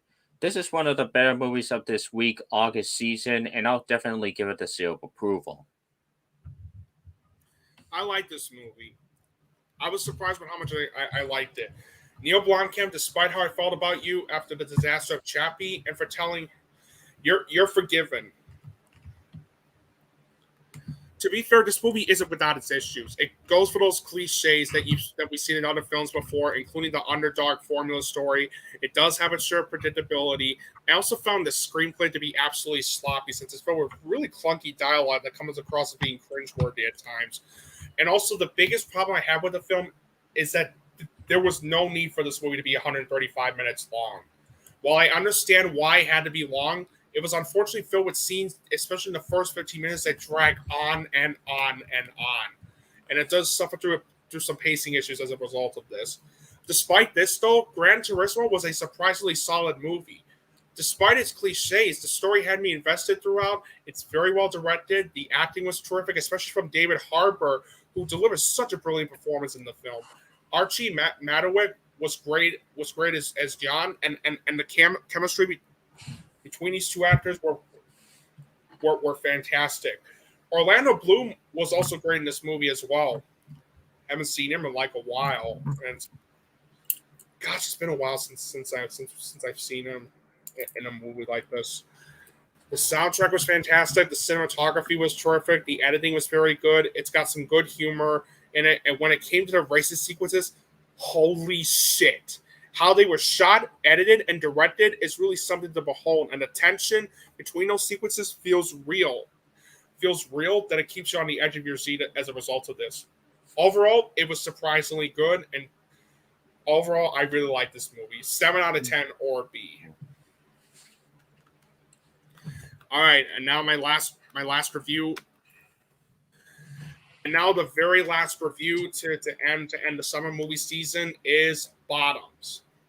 Now, Bottoms is a satirical teen sets comedy involving starring Rachel Zenit and Ao Adibre, and we follow two high school senior girls who set up a fight club as a way to hook up with cheerleaders. Yeah, the premise does seem absurd. Does feel absurd. But the thing was, I actually love this movie. This was one of the funniest movies I've seen this entire year. It's like a great homage to those over the top like late 70s or 80s like high school movies like Animal House and some other ones. And it's a brilliant homage to those films. The jokes were funny. Most of the jokes were hilarious. The acting was terrific, especially from Rachel Zanzenin and Ayo Adibre, who delivers some brilliant performances and chemistry in the film. It's very well directed. The writing was terrific. The story had me invested throughout. Also, a huge shout out to Marshawn Lynch. He plays the teacher in the film, and he is absolutely fantastic as Mr. G, and he is great in the movie, too. Great soundtrack, great cinematography, great editing. It's very well paced throughout. 90% of the jokes had me, 92% of the jokes throughout the whole film had me laughing, and it has one of the funniest endings I've seen in the movie this entire year. Now, if I were to point out a couple things I didn't like about the film, there were a couple jokes that did fall a bit flat, and I did think the film was a bit too short. The movie's only 88 minutes long, and I did wish we could have seen like 10 more minutes of the film to flesh out the story a bit. But overall, Bottoms was funny, hilarious, was funny, highly entertaining, and easily one of the best one of the funniest movies, one of the best movies I've seen this entire year. And for those of you worried about the plot synopsis, I'm not going to give away too much of what happens, but the movie is self-aware of this and basically calls the girls out for their actions towards the middle of the film. So yeah. So anyway, I loved it. One of my favorite movies of the year. 9.5 out of 10 or an A. All right, and now for the main event. Yep, you've all been waiting for this. Now, summer 2023, I didn't think was very good. For every masterpiece like Barbenheimer and Spider-Verse 2, there were just all these movies that looked flat out stupid, and I didn't care at the least in terms of watching. I mean, after everything I've heard about Fool's Paradise and about my father, did you really think I was going to waste my sanity watching them? Didn't think so. As a result, my list is going to be a bit different in compared to previous years, as my worst of the summer list is admittedly a bit lacking. Outside of my top four, none of the movies I did choose to see this summer are particularly awful, but traditions are traditions, I guess. So most of the movies I did list, like, I didn't flat out despise them, I just didn't care for them. If this list seems a bit barren, it is, but just know I have better things to do than to just watch a dozen movies I know that are gonna waste my time. Makes sense. All right, so before we begin our, and like always, we're gonna do our usual dishonorable mentions, honorable mentions, number 10 worst, number 10 best, number 9 worst, number 9 best, and so on. So without further ado, let's just get to the list. Now, before we do begin our number 10s on both the worst and best, we have some dishonorable mentions. I have some dishonorable mentions and some honorable mentions. As for my dishonorable mentions, I'm somewhat cheating because all of them I gave the seal of accuracy. But again, I didn't see that many awful movies this summer, so there. Anyways, I have The Little Mermaid, one of the more polarized of these Disney live-action remakes. With both great performances and bad performances, changes the original film that just make no sense, and Akafia's skull rap making us crave the original skull singing time. I also got Make to the Trent, a stupid, dumb, fun creature feature, but it's still stupid and dumb. And last but not least, Master Gardener, which wasn't bad, but an underwhelming step down in Paul Schrader's spotless career. My dishonorable mentions are The Little Mermaid 2023, The Boogeyman, Indiana Jones and the Dial of Destiny, Ruby Gilman Teenage Kraken, Seriously Dreamers, shame on you, Haunted Mansion 2023, Kandahar, The Flash, and finally, this came very close to being at number 10, Fast X. Yep, with an ending that just stops in the middle of an action sequence. Fucking wonderful. I only have two honorable mentions, that being Blackberry, an overlooked biopic about the rise and fall of a once great phone company, and my last one is 50 Shades of Grey done right, that being Sanctuary. I have 5 honorable mentions. Theater Camp, Sanctuary, Joyride, Teenage Mutant Ninja Turtles Mutant Mayhem, and the one that came very close to being at number 10, Guardians of the Galaxy Volume 3. Now, as always, on to the top 10. My number 10 is a movie I expressed my frustration over, Blue Beetle. Long story short, if you're gonna showcase an origin story about an obscure superhero, at least make the main character arc meaningful. I mean, what made films like the original Spider-Man movie and Batman Begins so beloved is that we see the main characters grow from their initial wimpy selves until they become the brave superheroes by the end. Here, this guy who gets the Blue Beetle suit was a wimpy kid who has to rely on his family at the start, and he remains a wimpy kid who has to rely on his family by the end. And this is the first hero of James Gunn's DCEU. So yeah, Blue Beetle isn't awful by any means, but I didn't care for it enough to make my number 10 worst. My number 10 worst is Transformers Rise of the Beast. What a lousy piece of shit this was. Transformers Rise of the Beast is one of the worst films of the Transformers movie franchise since Dark in the Moon. Since not only is this one of those movies where it's filled with cliches that you've seen in other films before, but it's also nothing more than an exercise of lousy and reprehensible visual noise, and it's a complete waste of time as a result of this. The only positives I have with the film is that most of the acting was solid. Anthony Ramos and Dominique Fishback both give out very good performances, and most of the acting from Peter Cullen, Ron Perlman, Peter Dinklage, Michelle Yeoh, John DiMaggio were very good, and the film does have very good cinematography as well, but that's it. Aside from a muddled and messy story, aside from the story being a muddled mess, the screenplay was atrocious due to it having lackluster character development, bland dialogue, and the tone being so inconsistent where it can't even decide if it wants to be a sci-fi action movie, a comedy film, or a drama film. Stephen Caple Jr., and I also feel bad for Stephen Caple Jr. because he does try his best with the way he directed this movie, but thanks to how messy the screenplay felt, it comes up as being nothing more than a misguided mess. Also, I like Pete Davidson. I think he could be very funny, but he was insufferable as the voice of Mirage. And I largely fault that on the writing, since this character he voices comes across as being a cliche comic relief just for the sake of it.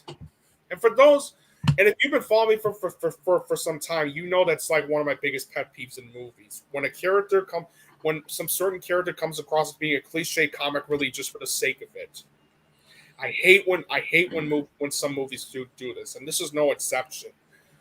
I get that he's trying to be like Jim Carrey's The Mask meets Bugs Bunny, but it fails because unlike those two characters I mentioned, the Mirage character has no development or personality whatsoever other than just coming up as a comic relief just for the sake of it. And that not only annoyed me to no end, but took me out of the film as a result of this as well. The soundtrack was bad. I did not like the soundtrack. The editing was all over the place, and so was the film's pacing. The visual effects of this movie didn't look that impressive, I'll be honest, due to how sloppy they looked. Even the action sequences don't look that impressive due to how sloppy and poorly edited they felt. And not only is the film filled with cliches that you've seen in other films before, but that ending where they try to tease a Transformers and G.I. Joe crossover, fuck that shit, man.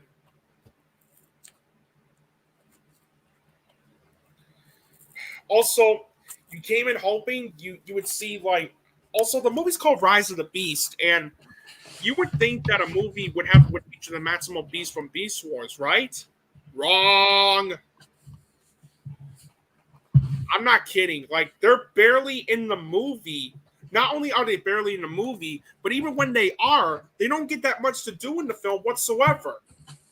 Seriously, what kind of crappy marketing is that? You can't just make a movie that has the title called Rise of the Beast and have the Maximals just be nothing more than just an afterthought by having them barely be in the movie and giving them barely anything to do. That's just misleading on so many levels. I mean, imagine if they made a sequel to the Blair Witch Project with the subtitle Book of Shadows with no Book of Shadows to be seen. Oh, wait, they already did that. Yeah, Yeah, and the less we say about that film, the better. Yeah, Transformers: Rise of the Beast is easily of the one of the worst Transformers movies I've seen since Dark and the Moon. So this is nothing more than a dead zone in terms of how cliched, boring, inept, and lousy the movie felt, and that's why it is my number 10 worst. My number 10 best is an overlooked gem, Jules. While this isn't anything deep by any means, it is a compelling story about the friendship between two outsiders having to work together to benefit each other. With great acting and funny writing, it's a movie that's worth digging deep for and watching at least once, which is why Jules is my number 10. My number 10 is a Wes Anderson movie that I know a lot of people were divided on, which I'm not surprised by, but I really loved. Asteroid City. Yes, it's not going to be for everyone, since this is Wes Anderson being Wes Anderson in terms of its story, its quirky monotone characters, and its stylized quirky humor. And watching the movie is definitely going to have to depend on how you feel about Wes Anderson. If you're not a fan of his movies, then you might not like this one. But if you are a fan, then you will be able to get on board with this movie like I did, because I personally found Asteroid City to be one of the better movies that Wes Anderson has done, since I found this movie to be funny, highly engaging, and mesmerizing, while also being one of those movies where it kept me invested throughout in terms of the way it was structured by being a play within a movie, while also doing a fantastic job covering the themes involving grief and existentialism in a well-executed manner. I was invested.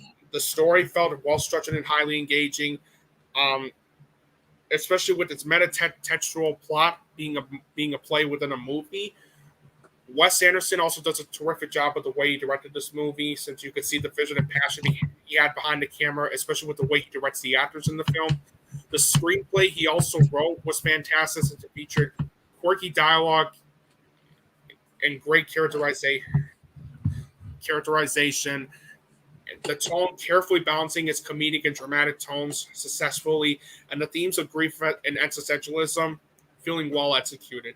The acting, especially from Jason Schwartzman, Scarlett Johansson, Tom Hanks, Jeffrey Wright, Tilda Swinton, Bryan Cranston, Edward Norton, Adrian Brody, Lee Schreiber, Hulk Davis, Stephen Park, Rupert Friend, Maya Hawke, Steve Carell, Matt Dillon, Han Chow, Willem Dafoe, Margot Robbie, Jake Ryan, and Jeff Goldblum. Jeez, that was a mouthful to say. Was terrific. Alexandre Desplat's musical score was fantastic. The cinematography was terrific. The editing was great. The pacing was very good. The film also has some great moments of dry humor in it as well. The film's production values and costume design were terrific. And not only is the film gorgeous in terms of its visuals, but the ending, I also really liked the way it ended too. My only small flaw I had with the film is that there were a couple scenes in the film that did drag the film down a bit, and I did wish they trimmed 7 minutes of it down, but that's really it. Yes, it will not be for everyone overall, but I nevertheless found Asteroid City to be funny, highly engaging, and mesmerizing, and one of the better movies he's done, that Wes Anderson has done, and that's why Asteroid City is my number 10 best. My number 9 worst is the pure definition of a hair-mesh comedy. Oh, sorry, my screen went black for a second. Anyways, Strays, my number 9. That's my number 9 as well.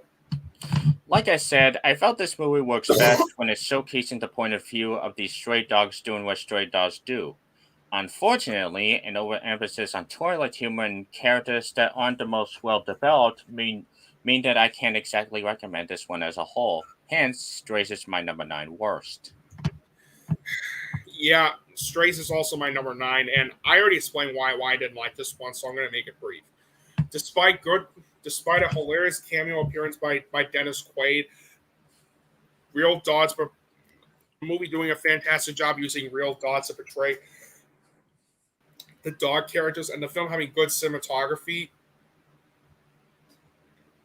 This movie tries way too hard to be funny by basically being one joke stretched out through over 90 goddamn minutes of just not only shoehorned in toilet humor, especially the scene where they have dog poop covered all over the animal control officer and Dutch's face. But basically, it's just one joke stretched out through over 90 minutes. That joke being, get it? It's dogs cussing and making a bunch of sex jokes. Do you get it, you stupid audience? While also killing rabbits accidentally. Oh my god! Don't even get me started on that scene, man. Don't even get me started on that scene. Yes, dogs do eat rabbits, but the way it's set up as a comedy just felt really distasteful on so many levels. Yeah, I hated this movie, and that's why it is Søren. It is my number 9 worst. My number 9 best is my most underrated film of the year so far, Hypnotic. Let's just agree that Robert Rodriguez should just stick to these movies and not that kid stuff he's been doing in between. Even if I did like the first 2 Spy Kids movie and Sharkbite and Lava Girls, kind of a guilty pleasure of mine.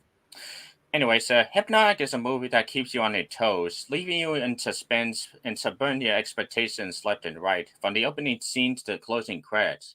The acting's solid, the music's great, the cinematography's great, and it's a thrilling experience worth checking out, as is my number 9 best.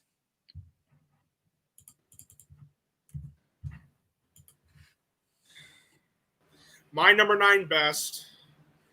My number 9 best is Mission Impossible: Dead Reckoning Part 1. I'm going to make this brief since I already explained why I love this, why Søren and I love this movie. Yes, it may not be on the same level as Fallout, since there were a couple of decisions involving involving the side characters that did feel a bit underdeveloped and rushed, but that's really it. Great story, great commentary, great use of a commentary involving AI. Excellent writing, excellent directing, terrific acting, especially from Tom Cruise, who nails it once again as Ethan Hunt. Haley Atwell was fantastic as Grace. Issei Morales was also fantastic as Gabriel, while Vin Raines, Simon Pegg, Rebecca Ferguson, and Vanessa Kirby also give out some excellent performances in the film as well. The musical score was fantastic, terrific cinematography, fantastic editing, fast paced. The pacing was excellent. The action sequences had me on the edge of my seat due to how much tension there were between these sequences, and how they use stunts. For those sequences, and how they were shot, edited, and choreographed and directed. It's just nothing short of not only exciting as well as thrilling, but also incredible, especially in the third act, which had me on the edge of my seat. And the way the film's ending was executed, where, yes, it does end on a cliffhanger to set up for the next one, but there was also a conclusion to this as well, already has me excited for part 2. Overall, while it's not quite on the same level as Fallout, Mission Impossible: Dead Reckoning Part 1 is nevertheless one of the most exciting, highly entertaining, thrilling, and exhilarating films I've seen this entire year so far, and that's why it is my number 9 best. Bring on Mission Impossible. Bring on Part 2, please. Yeah. My number 8 worst is one of the most underwhelming franchise films this year, that being Transformers: Rise of the Beasts. You'd think after Bumblebee single-handedly saved this franchise that this movie would follow suit. But it's come to the point where these once revolutionary effects just make me feel nothing throughout, especially when the characters aren't compelling and it's just the same movie as the first and fifth movie. And honestly, Paramount, did you really think that ending cliffhanger is gonna happen? Especially since we haven't had a good G.I. Joe movie in a decade. This is just further proof that outside of Dungeons and Dragons on Among Thieves, we haven't had anything good in terms of recent Hasbro adaptations, because the Transformers franchise has lost its touch and its power. Yeah, really. My number 8 worst. My number 8 worst is an unnecessary sequel. One of the most unnecessary sequels of the year, and it is Book Club: The Next Chapter.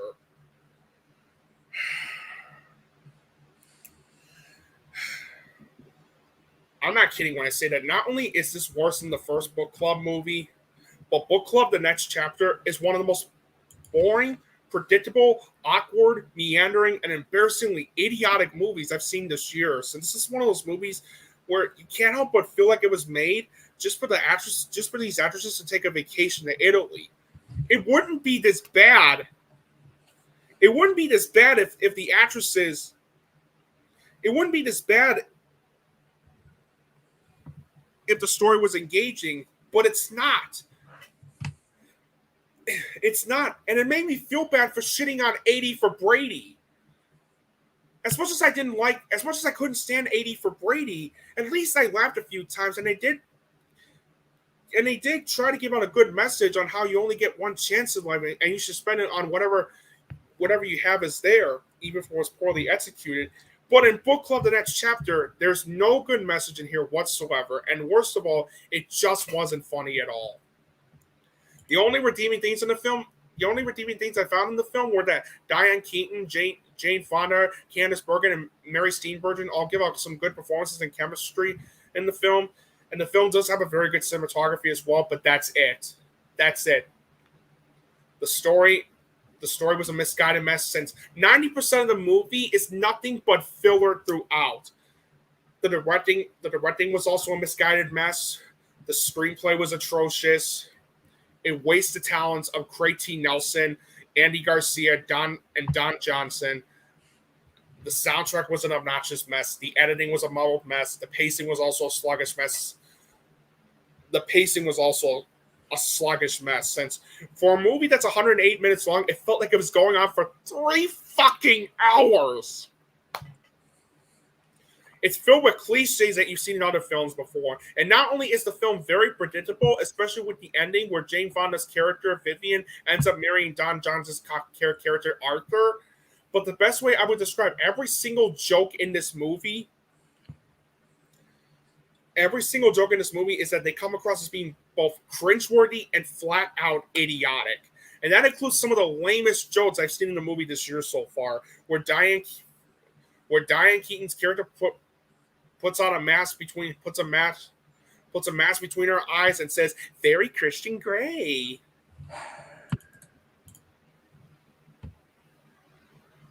And how about this scene where they reference the famous "You can't handle the truth" line taken from A Few Good Men?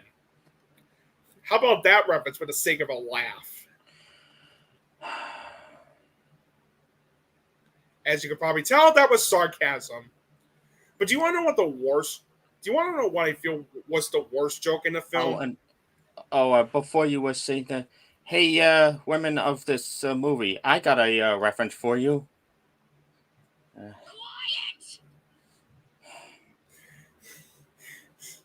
My thoughts exactly. But do you want to know what I feel was the worst joke in the film?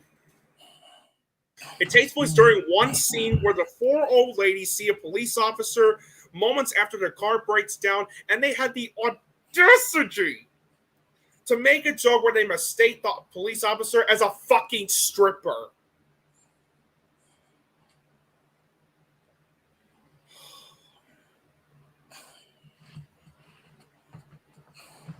Oh!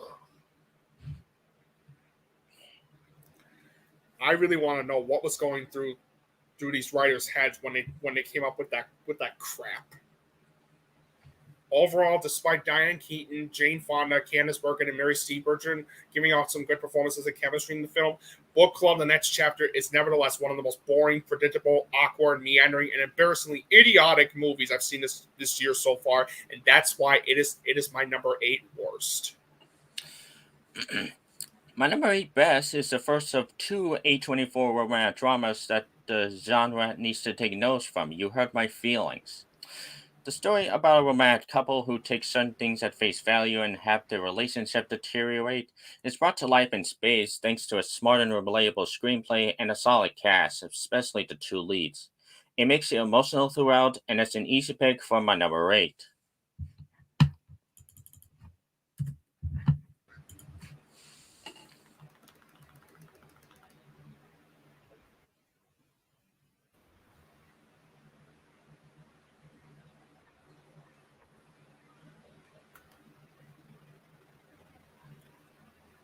Are you still there? Yeah. Hold on. Okay, good.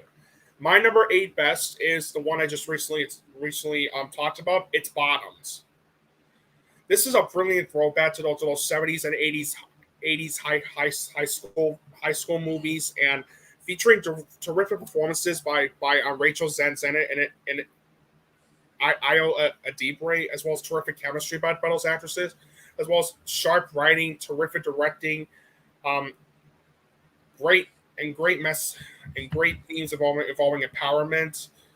Um, Great soundtrack, great cinematography, editing, pacing, and most of the jokes had me dying of laughter.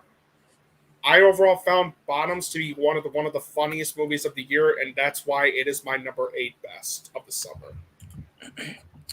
My number seven worst is a Disney movie, and it's one that completely missed the mark, and that's Haunted Mansion.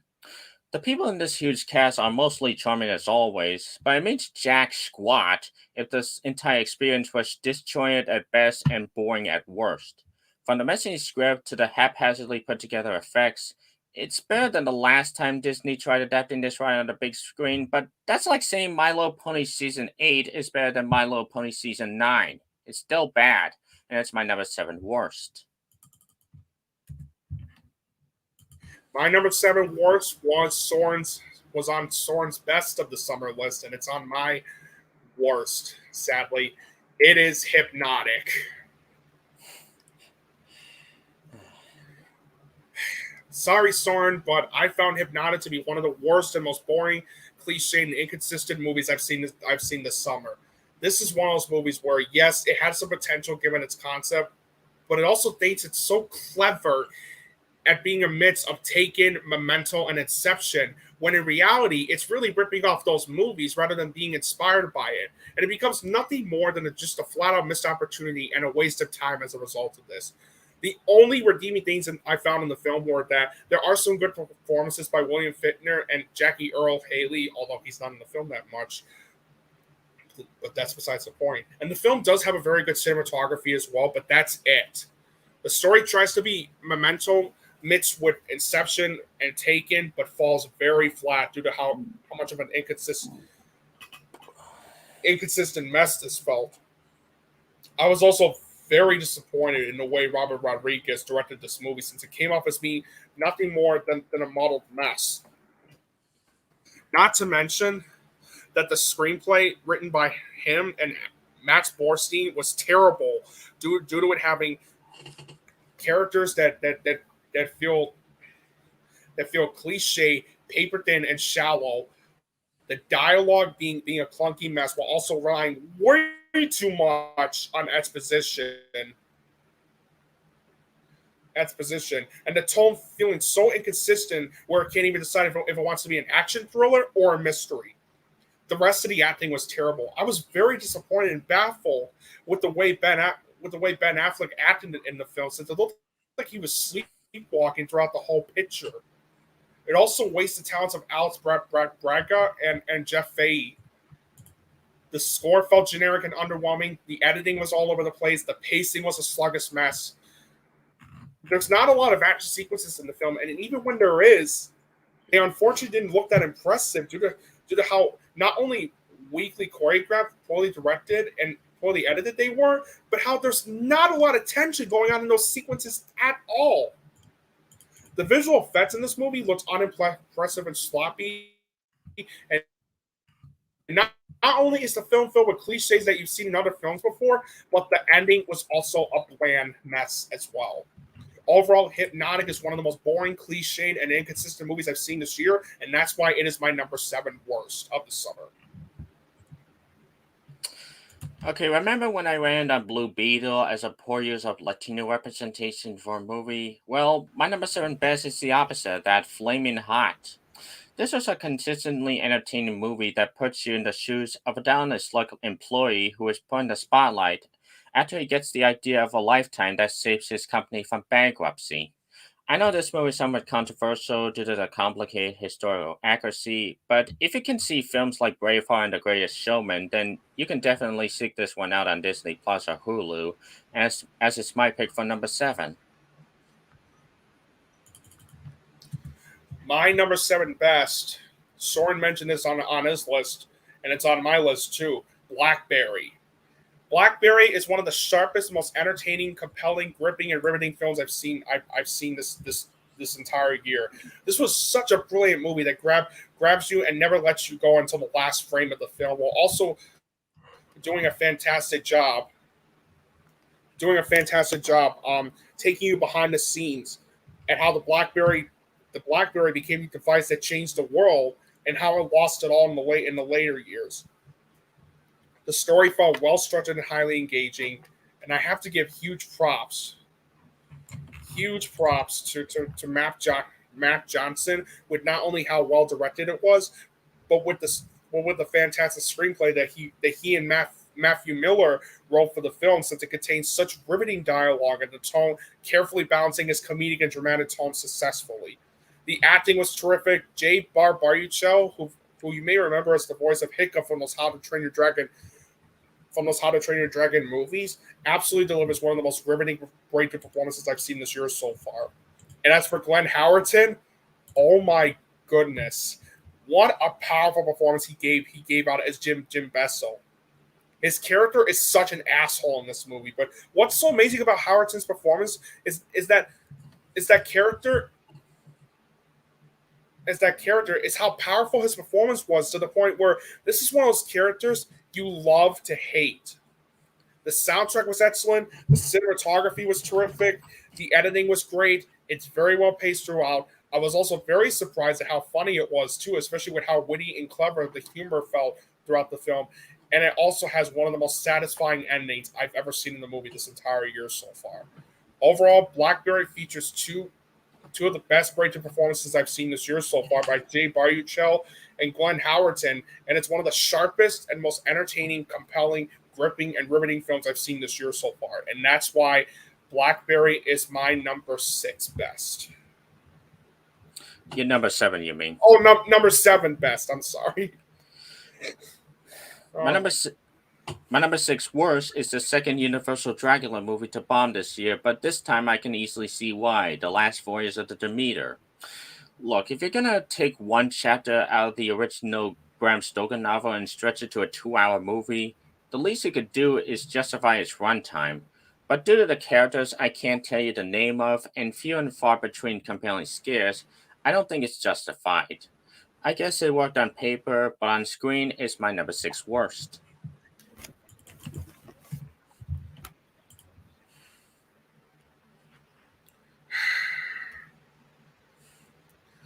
My number 6 worst. I already talked about how bad this one was. But you knew this was going to be on here anyway. It's Insidious: The Red Door. Despite good performances despite Patrick Wilson trying his best with the way he directed this movie, and him and Ty Simpkins giving out some good performances in the film, having good cinematography, this movie was just nothing but a repetitive, misguided mess. It is by far the worst of the Insidious movies, since this is one of those movies where it feels so repetitive, misguided, and unearned with the way the story of the film was executed, and it becomes nothing more than a waste of time as a result of this. The story was nothing but a misguided, formulaic, and repetitive mess, especially when in the movie, in the third act, I forgot to mention that in the third act, the movie basically feels like a repeat of the first Insidious movie, where they fight the lipstick demon once again. And if there was one word to describe Scott Teams' screenplay with this movie, it would be horrendous. I already told you about the diaper pointing thing. That was fucking stupid. It didn't surprise me though. This was by the same guy that was one of the writers of Halloween Kills and wrote the terrible Firestarter remake last year. And oh boy, does he once again deliver such an awful screenplay, filled with bad character development and terrible dialogue, and just excuse me, yeah, bad characterization and terrible dialogue. Rose Byrne Sinclair Daniel and Lin Shaye all feel horribly wasted. The musical score was repetitive and underwhelming. The editing was all over the place. The pacing was a sluggish mess. It relies so much on jump scares for the sake of it, for the sake of being predictable, and just for the sake of getting a scare out of you. And honestly, I'm just so sick of that cliche. I'm sick of that. I am sick of movies doing this. I already explained what was wrong. Why I hate jump scares and why I hate jump scares in movies.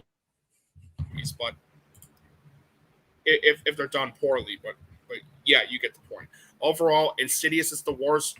Insidious: The Red Door is the worst of the Insidious movies and one of the most repetitive, boring, and misguided horror films I've ever seen, and that's why it is number 6. It is my number 6 worst. My number 6 best is the second A24 romantic drama on this list, Past Lives. A compelling and real screenplay and great performances help bring the story about two friends who find each other after decades apart to life.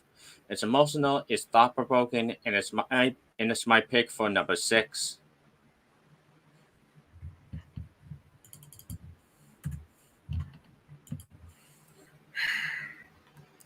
It's number 6. Funny you mentioned A24 because this is one of 3 films that is on my list. Number 6 is Talk to Me. Now, this is a horror film done right. This is a horror film done right. This is how you do horror in movies. Rely on real tension and build up those scares instead of doing those cliches, and use the tension to build up those scares instead of doing those cliche jump scares. That's what Talk to Me does so well. Aside from terrific acting, a chilling and well-structured story, from its terrific acting, especially from Sophia Wilde and Miranda Otto and Joe Bird, to its chilling and well-structured story, terrific directing and writing, a haunting and powerful musical score, terrific cinematography, because of how full of energy and style the camera work felt, while also being grounded in reality, to the terrific editing, to being very well paced throughout. And the film relying on tension to build up those scares, as I mentioned before. And the use of practical effects and brilliant sound design and a terrific ending. Talk to Me is one of the best horror movies I've seen in a long time and one of the most powerful and chilling films I've seen this entire year, and that's why it is my number 6 best. Number 5 worst is the second and the worst Gerard Butler thriller of the year so far, Kandahar. Even if you forgive the fact that Gerard Butler has become the next Liam Neeson in terms of being typecast into these action movie roles, you're left with a hard-to-follow story and cinematography that you need to turn the TV sliding all the way up to even make out, and more cliches that you can fit into the TV tropes article. All of which is why it's my number 5 worst. All right, now we're on to the ones that just really suck balls. My number 5 worst of the summer my number 5 worst is one of the worst romantic comedies I've seen in a long time. Love Again. Absolutely one of the worst romantic comedies I've ever seen in my entire life, and one of the most idiotic and embarrassingly reprehensible films I've ever seen as well. This is one of those movies where you can't help but feel baffled at what you just witnessed due to how unbelievably idiotic and absurd the premise of the film is, and how completely predictable and tiresome the outcome of the film turned out, and it becomes nothing more than a complete waste of time as a result of this. The only positives I have for the film were that Celine Dion actually gives out a very good performance in the film, playing herself, and Nick Jonas also gives out a very good performance in a brief cameo appearance, but that's unfortunately it. The story felt not only predictable, but unbelievably idiotic. Like, Why the hell would you make a movie where Mira Ray unintentionally sent a number of romantic messages to her fiance's old cell phone number when it's being reassigned to a different person who doesn't even know her, even after she lost her fiance in a tragic accident? That is so messed up and idiotic on so many levels. It's poorly directed, poorly written. The rest of the acting was terrible. The two main leads do not deliver any good performances or good chemistry whatsoever. The soundtrack was an obnoxious mess. The pacing was a sluggish mess. The humor in this movie felt shoehorned in and pathetic. The editing was terrible. The cinematography looks like something out of a made-for-TV Hallmark movie. And not only is the film filled with cliches that you've seen in other films before, but I also found the ending to be both incredibly predictable and idiotic. Love Again is one of the worst. Yeah, overall, Love Again is one of the worst and most idiotic and embarrassingly reprehensible romantic movies I've ever seen, and that's why it is my number 5 worst of the summer. My number 5 best is the highest grossing film of the year so far. I completely understand, as it's a movie with something for everyone, that being Barbie. You know what? That's my number 4 best. So why don't we talk about it? All right. This is a movie where kids can enjoy the fun characters of Margot Robbie's Barbie and Ryan Gosling's Ken, as well as the quirky shenanigans they go through, while adults can find themselves getting lost in the screenplay when it comes to exploring themes of what it means to be the person of your gender. I'm not one to look at the initial detractors and say, I told you so, but I'm not surprised how good this turned out given Greta Gerwig and Noah Baumbach's track record. Hence, Barbie is my number 5. And Barbie is my number 4 best, and here's the reason why. Not only is Barbie the funniest movie I've seen in 2023 so far, but it's also one of the most whimsical, empowering, and highly entertaining movies I've seen this entire year as well, since this is one of those movies where I was smiling throughout and having the time of my life with how funny and entertaining the whole thing felt, and how clever and intelligent the way the movie handled its themes of existentialism and self-discovery. The story felt highly engaging. Greta Gerwig, once again, did a terrific job with the way she directed this movie. And the way that she and Noah Baumbach wrote the screenplay for the film was absolutely terrific. Due to it having witty and clever dialogue, excellent characterization, especially with the way Barbie is set up as a character, and the themes of self-discovery and existentialism feeling very well executed. The acting was terrific. Margot Robbie was fantastic as Barbie, since the way she performs that character with the amount of charisma is nothing short of amazing. Ryan Gosling was also fantastic as Ken. America Ferrera was also great as Gloria, and I could say the same for Michael Cera as Alan. Kate McKinnon was also hysterical as Ugly Barbie, while Issa Rae, Alexander Shipp, Emma Mackey, Simu Liu, although he's not in the film that much, but that's besides the point. Ariana Greenblatt, Rhea Perlman, and heck, even Will Ferrell all turned in great performances as well. The soundtrack was great, and so was the film's editing. The cinematography was terrific. It's very well paced throughout. And when I say that the film is funny, I really mean it, because the amount of satire and jokes they threw in the film felt so clever to the point where it had me laughing hysterically, especially in the third act where, no spoilers by the way, with how crazy and insane it was, and in a good way, to the point where I was laughing so hard I thought I was going to pass out. And not only did it have one of my favorite endings I've seen this entire year, but what blew me away about this movie was how fantastic the production design was. How the production team designed Barbie Land is nothing short of mind-blowing, since it really makes you feel like you're actually in that place. I will be extremely baffled if this is not nominated for Best Production Design at next year's Oscars. Seriously, Oscars, make that happen. And the film's costume design was also fantastic. As well. I absolutely loved Barbie. Overall, I absolutely love this movie. Barbie, Bar- sorry. Barbie features Margot Robbie giving out one of her finest performances as the titular character, and it's one of the funniest and most whimsical, empowering, and highly entertaining movies I've seen this entire year. And that is why it's my number 4 best. Now the reason why I wanted to now that's the reason why then that's my number 4 best. But what about the number 5 best, you might be wondering? Well, my number 5 best is the film Søren mentioned, and it's another A24 film. You Hurt My Feelings. Not only is You Hurt My Feelings one of the funniest and most honest and entertaining movies I've seen this entire year, but what makes this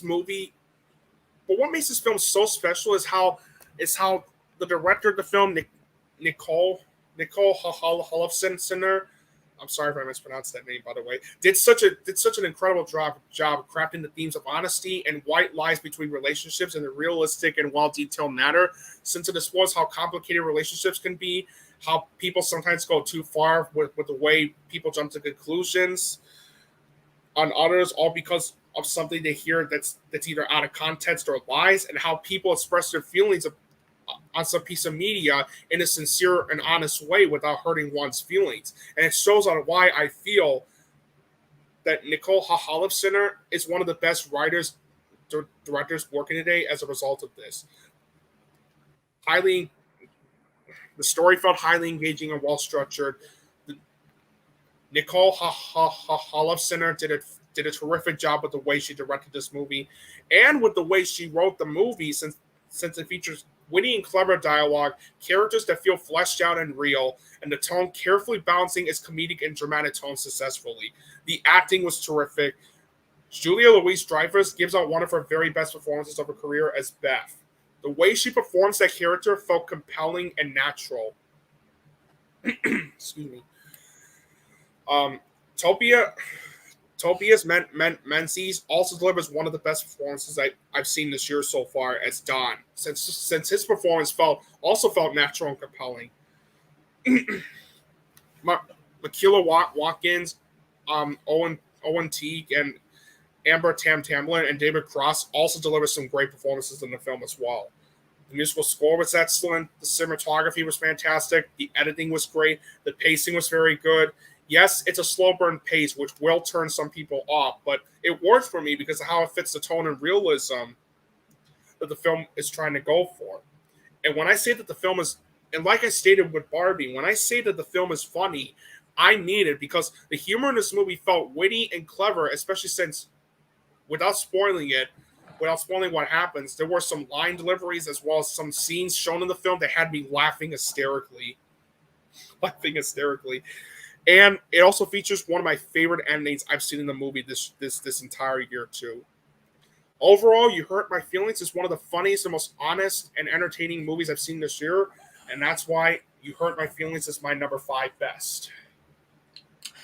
All right, now we're gonna get to the big ones, the truly awful movies, the movies that are the reason why worst of the summer lists are made. And my number 4 worst is this year's biggest animated blunder so far, Ruby Gilman Teenage Kraken. Like I've said before, it's already bad enough that they had to rip off The Little Mermaid and Turn Red without anything that made those films memorable.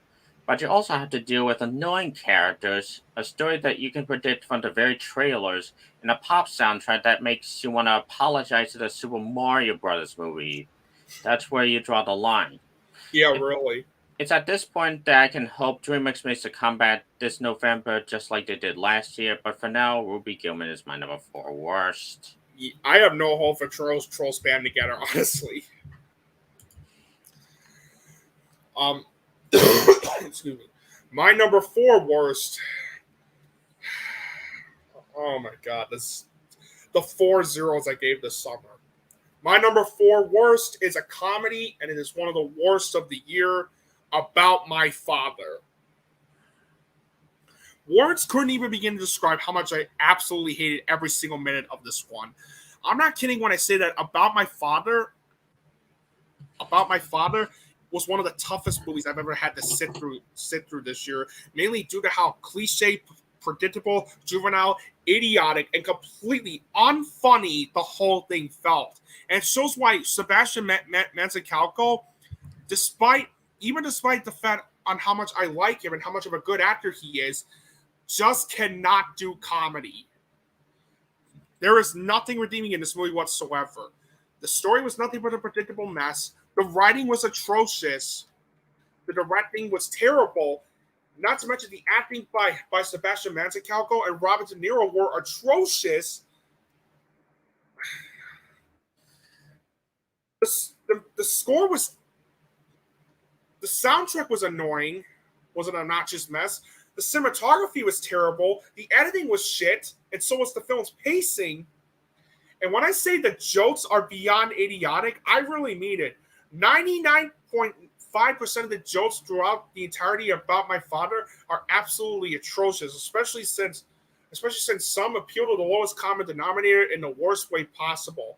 Not only do you get this overlong juvenile joke where Sebastian's pants fall down and his butt and crotch is shown after losing his swim trunks while riding on a hoverboard in the water, but the joke that angered me to no end was where one night during dinner, Sebastian and Ellie start to hook up outside when Sebastian sees peacock feathers in the garbage, meaning Salvo killed and cooked one of the family's prized pet peacocks.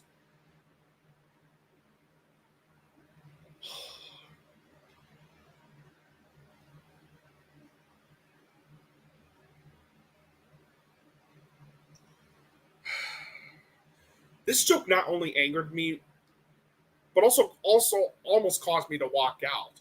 I don't think it's funny at all to put a scene where Salvo murders and cooks the peacock and feeding it to the. I don't think it's funny at all to put a scene where Salvo murders and cooks the peacock and feeds it to the family. And the fact that it's said to be done as a sacrifice is something I found completely idiotic.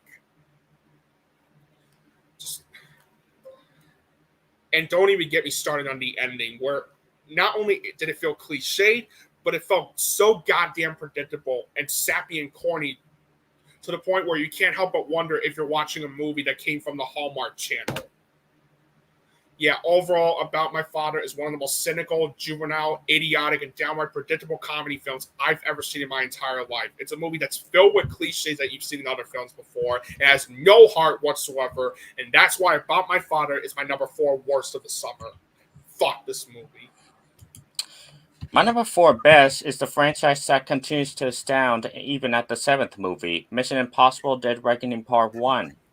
Unlike something like Fast X would barely justify being split into 2 parts, or 3 parts depending on Vin Diesel's ego, this movie is well paced and keeps you on your toes throughout, as well as making you hungry for more next year, or whenever the actor strike finally ends so they can actually complete the next one.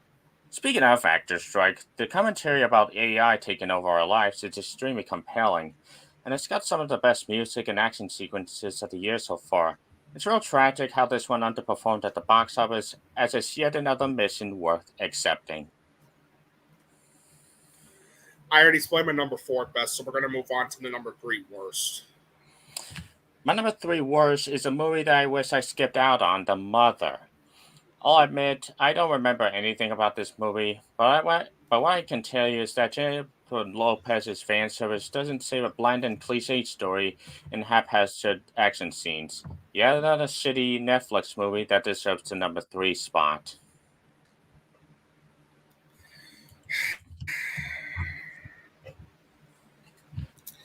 Well, Søren will be mentioning this one in a little bit. Well, Søren will be mentioning this one in a little bit. But my number 3 worst, we already ranted on this one. It's Retribution.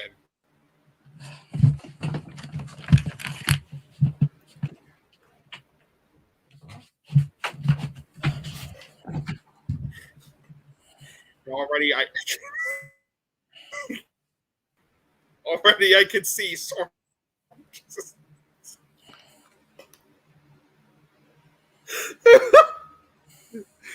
Oh my god. Oh my god. That reaction pretty much says it all. Yeah, long story short, this is just not only is Retribution yet another cliche and generic Liam Neeson action thriller movie that you've seen it so many times before, but this is one of the ugliest and most reprehensible action movies I've ever seen in my entire life.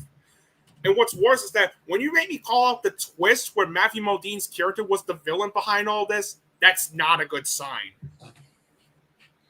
The action isn't exciting since there's no attention to these sequences whatsoever. The cinematography and editing are some of the ugliest I've ever experienced this entire year so far due to how bleak it felt and how choppily edited the whole thing felt. Liam Neeson looks like he's sleepwalking throughout the entire film. Matthew Modine, unfortunately, gives out one of the worst performances of his career as the villain. And what a waste of Embed Devins and the kids. And don't even get me started on the story since it's literally the same fucking story you've seen in other films before. And the ending was such a cheap cop-out where we don't even get to see that Liam Neeson's character was innocent all this time and instead tell us throughout the entire credits. To the writers and director of this movie, show, don't tell. Yeah, Retribution is just awful. One of the worst action drama movies I've ever seen, and that is why it is a perfect way to kick off the top 3 worst of the summer. Fuck this movie. Now, it's impossible to talk about my number 3 and my number 2 best without addressing the elephant in the room. That elephant being Martin Scorsese. Just like back in 2019 when he infamously considered Marvel movies nothing more than emotionless theme parks and not cinema, recently he put out a statement that Hollywood has become a manufactured industry, less concerned about big passion projects from directors like the Safdie brothers and Chris Nolan, and more concerned about making the next superhero movie sequel. Yet again, he split people down the middle, with some lashing out against him and some defending him. I'm somewhere in the middle. On the one hand, yeah, it is apparent that ever since Avengers Endgame, the Marvel Universe and the superhero genre as a whole has kind of gone downhill, and it's been agreed among the masses that Phases 4 and 5 have been lacking, to say the least. And that's been reflected on the box office on films like Ant-Man 3, Shazam 2, and The Flash. On the other hand, there are still superhero movies that hit on an emotional level being made, like my number 3 best, Guardians of the Galaxy Volume 3. This might just be the best of the 3 Guardians movies because it gives a proper closure to these particular characters, and also because it's the darkest and most emotional installment of the trilogy. The acting, action, and music are as top tier as they've always been, and it's the perfect way for James Gunn to end his involvement with the MCU before he goes to reboot the DC Universe. But as for now, Guardians 3 is ironically my number 3. My number 3, I think Soren's about to mention this movie, so he might join along for his number 2 spot, for his number 2 best spot, but my number 3 is the best animated movie I've seen this entire year, Spider-Man Across the Spider-Verse. You know, if I had a nickel every time this movie was Nick's number 3 and my number 2, I'd have 2 nickels, which isn't a lot, but it's weird that happened twice. Yeah. But anyways, after a smash hit in the original Spider-Verse movie back in 2018, Sony had some big shoes to fill in terms of making a worthy sequel. Thankfully, this movie delivers on the mind-bending visuals, action, and storytelling of the first one.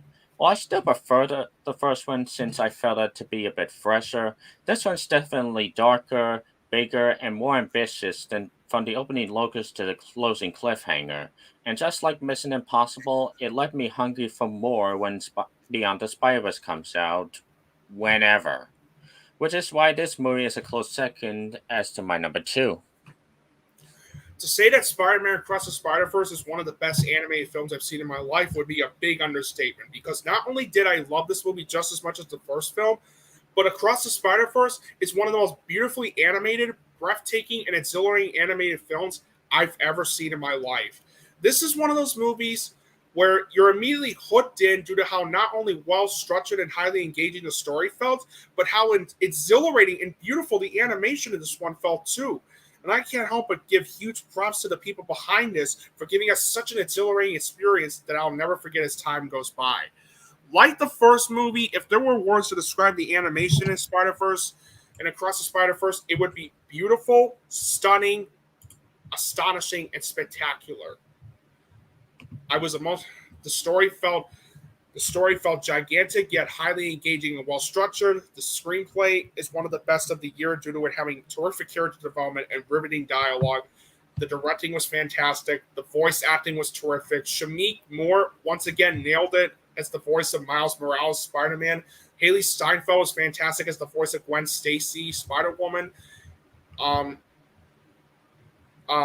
Brian Tyree Henry, Jake Johnson, Jason Schwartzman, Issa Rae, Mahershala Ali, Daniel Kaluuya, and Greta Lee, as well as Oscar Isaac, also give out terrific vocal performances as well. Daniel Pemberton's musical score was fantastic. The editing was terrific. It's very well paced throughout. And not only does the film deliver some good humorous moments in it, but the action sequences in this movie are not only a lot of fun to watch, but also breathtaking and exhilarating.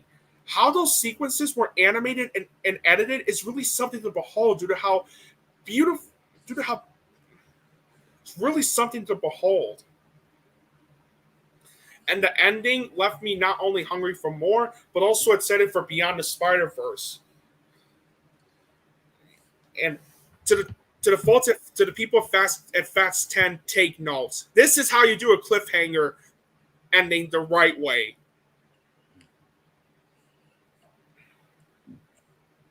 Yeah, overall, Spider-Man Across the Spider-Verse is one of the most beautifully animated, breathtaking, and exhilarating animated films I've ever seen in my entire life. And that's why Spider-Man Across the Spider-Verse is my number 3 best and Soren's number 2 best. Bring on Beyond the Spider-Verse when it's done. And now for the silver medal of shit for this summer, and this year is Biosphere. I'll admit, I didn't know what I was expecting going in, but I definitely didn't expect to be this bored throughout. This movie is essentially just one joke throughout this hour 47-minute runtime, and it was just a snooze. The characters are boring, the production value is boring, the humor is boring, it's just boring. And I thought this was going to be my number 1 worst of the summer, but then I went on to see one more movie that I hated even more. And I'll get to it in a bit, but for now, Biosphere is my number 2 worst. My number 2 worst, I explained this, I talked about this one, we just talked about this one earlier, and it is one of the worst sequels I've ever seen in my life. Meg 2, The Trench. Words can't even begin to describe how much I absolutely detested every single minute of this piece of shit. Meg 2, The Trench is one of the worst and most unnecessary, cliched, and reprehensible sequels I've ever seen in my entire life, since it's one of those movies where not only just... Sorry. Let me rephrase that. Meg 2, The Trench is one of the worst and most unnecessary, cliche, and reprehensible sequels I've ever seen in my entire life. It relies so much on cliches while also basically insulting your intelligence with how idiotic and nonsensical the whole film felt, that by the time you leave the theater after it's over, you're left feeling stupid, angry, and appalled at what you just witnessed. And it just becomes nothing more than a huge waste of time as a result of this. From its terrible story, awful screenplay, terrible characters that feel one-dimensional and paper thin, terrible directing, terrible acting, especially from Jason Statham, terrible musical score, terrible cinematography, terrible editing, awful visual effects, and the shark attack being not that it's, and the action sequences and the shark attack being absolutely terrible, and the pacing being horrendous, and the movie relying so much on cliches that you've seen in other films before. I swear, it feels like an AI wrote this movie. And I wouldn't be surprised if that's the truth. Given the circumstances of what's happening in the real world. Overall, not only is Meg 2 The Trench one of the worst and most unnecessary sequels I've ever seen, but it's one of the most idiotic, cliched, and reprehensible movies I've seen this entire year, and that's why it is my runner-up as the second worst film I've seen this summer. Fuck this movie. Okay, I promise this is the last time I do this joke.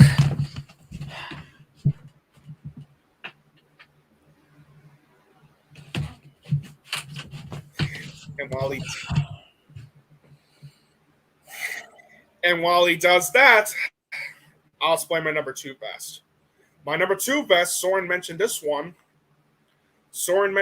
and it was originally going to be my number 1 before I saw another movie a month later that I loved even more. My number 2 is the last of the A24 movies you'll see on this list, Past Lives. Talk about a movie that was such a deeply moving and emotional experience. Past Lives is one of the most deeply moving films I've ever seen, and definitely one of the very best romantic dramas I've seen in my entire life. What makes Past Lives so special is that not only is this yet another one of those movies where it shows on how complicated relationships can be, but it's also one of those movies where it shows on how hard it could be to say goodbye to a childhood best friend you know and love, whether he or she is moving to a different country or a different state.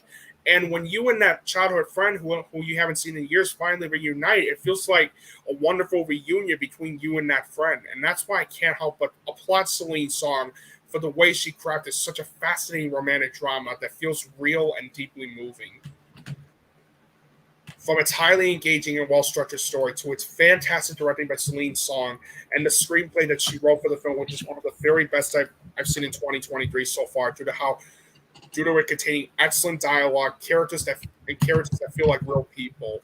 The acting was absolutely terrific. Greta Lee gives out the best performance I've seen this year so far as Nora Moon, and that's mainly due to how raw and natural her performance felt. Teo Yu also gives out one of the very best performances I've seen this year so far as Hae Sung, and John Magaro from The Big Short and Carol and First Cow also gives out one of the best supporting performances I've seen this year so far as Arthur. And I love the chemistry between Greta Lee and Teo Yu, since it makes you believe that the characters they play in the film are actually childhood friends who haven't seen each other in years. I found the musical score to be haunting and beautiful. The cinematography was terrific, and so was the editing in the movie. It's very well paced throughout. And what surprised me about this movie was how it wasn't afraid. It wasn't afraid at throwing in some moments of good humor. What I also loved about this movie is how unpredictable it was as well. Without spoiling what happens, you would think that as a romantic drama, Past Lives would go a predictable route. Nope, not on Celine's Song or A24's watch. And the film also has one of the most heartbreaking and emotional yet deeply moving endings I've seen in the movie this entire year. It was so heartbreaking and emotional that I had some tears shedding down my eyes. It was that emotional. Overall, Past Lives is one of the best romantic dramas I've seen in a long time and one of the most deeply moving films I've ever seen. I would have loved to put this at number 1, but there was one other movie I saw a month later that immediately took the number 1 spot. And we'll get to that when Søren and I present our number 1 best. But first, let's get to our number 1 worst. You know, it's almost fitting that this particular movie came out at the very end of the summer, because it's almost like they wanted this movie to be so quickly forgotten by the time the fall/Oscar season kicked in. And I wouldn't blame them, because this movie showcases everything wrong with the action genre today, and it might just be the worst film in Liam Neeson's career. My pick for the dog of the summer is Retribution. Now, look, if you're gonna have Liam Neeson play the same role where he's a middle-aged father who has to defend his family and/or his reputation with his particular set of skills, fine. If you're gonna make a movie that's like Phone Booth meets Speed, fine. But can you at least make it a thrilling and compelling movie?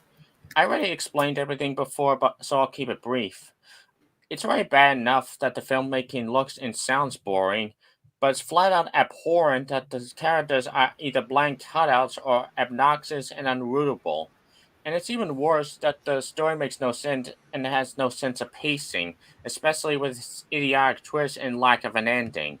I'm still trying to decide whether this is worse than Winnie the Pooh Blood and Honey, but honestly, I still lose which either one gets the gold medal at the end of the year. But solely for the summer, it's hands down my number one worst movie of the summer.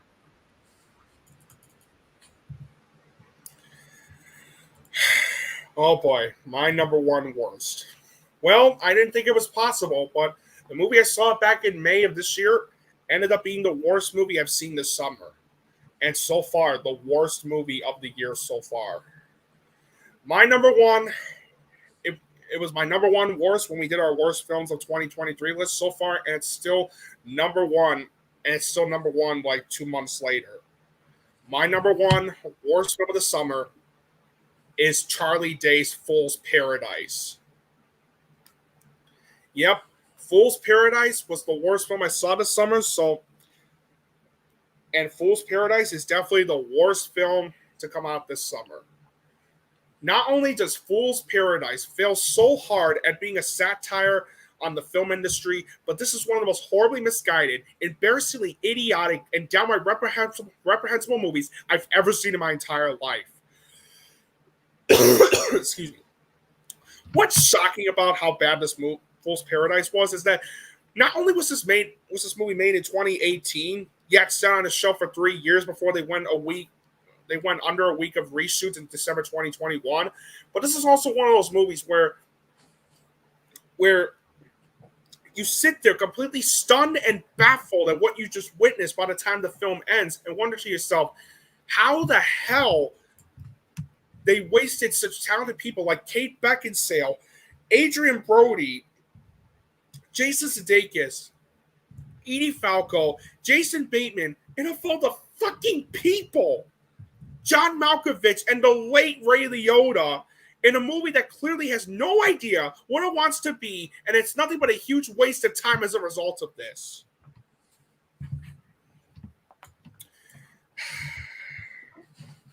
I already mentioned everything that was wrong with this movie. Like the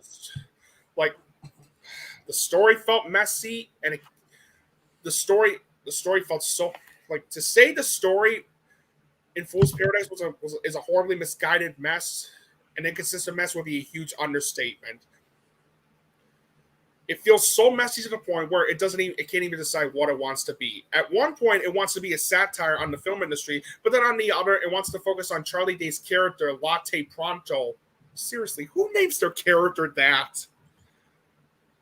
Anyway, it focuses on that character's rise and fall story, which includes his character all of a sudden getting married to Christiana Dior, played by Kate Beckinsale, except that ends up getting thrown out the window later on in the film she comes to see Latte in the hospital, all blinded with the patches in her eye, and ends up divorcing him, all because she thinks that Latte has been getting into fights, even though he clearly wasn't, because he was getting severely injured on set.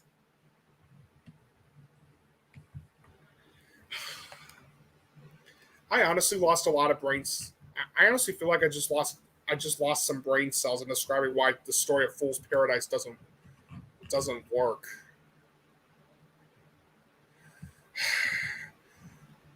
The directing was terrible. The writing was atrocious. The acting was terrible, especially from Charlie Day, who was really, really bad in this movie. In this movie, and Ken Jeong. This is one of the very worst and most obnoxious performances I've seen from a supporting actor this entire year. Ken Jeong was so insufferable as Lenny, and the reason is because instead of playing the character of Lenny, who is a publicist of Day's character Latte Pronto, it's just Ken Jeong being Ken Jeong for the umpteenth time. The musical score was atrocious. It wasted good cinematography. The editing was all over the place. The pacing was a sluggish mess. And not only was the ending underwhelming as hell, but this scene I'm about to talk about is the biggest reason why this is the worst movie I've seen this summer. The way, and it's involving a joke, and it's this one joke they threw in that left such a bad taste in my mouth. So early on in the, and I'm about to get to it, so here it is. So early on in the film, we hear from the producer, played by Ray Liotta, about the passing of Sir Tom Bainsley after he accidentally killed himself while practicing a method acting technique of hanging himself, and yet they all brush this off like it's nothing.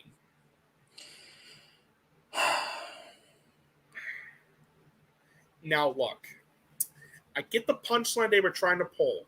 It's mocking those actors that simply refuse to even break character on set, which makes it difficult to work with. But here's the problem I have with this.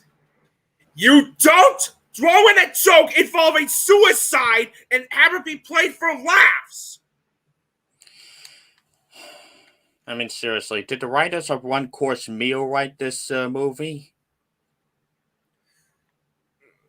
Hell, did Charlie Day, while writing the screenplay, even know how human beings even fucking worked? Especially with how many people have died from suicide over the years? What the fuck was he thinking when he decided to write that joke in?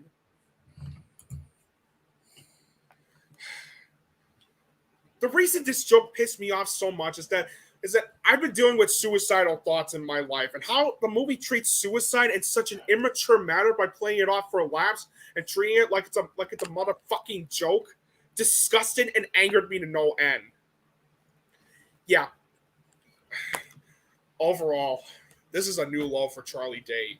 When you make your performance in Fist Fight look more Oscar-worthy in comparison, you know you made one of the worst movies I've seen in my entire life. Fool's Paradise is one of the most horribly misguided, embarrassingly idiotic, and downright reprehensible movies I've ever seen in my entire life. And that is why Fool's Paradise is easily the worst movie I've seen this summer. Fuck this movie. Fuck this movie up its own fucking ass, man. Fuck this movie. I'm just glad I skipped out on it. Yeah. Again, I had better things to do. Yeah, really.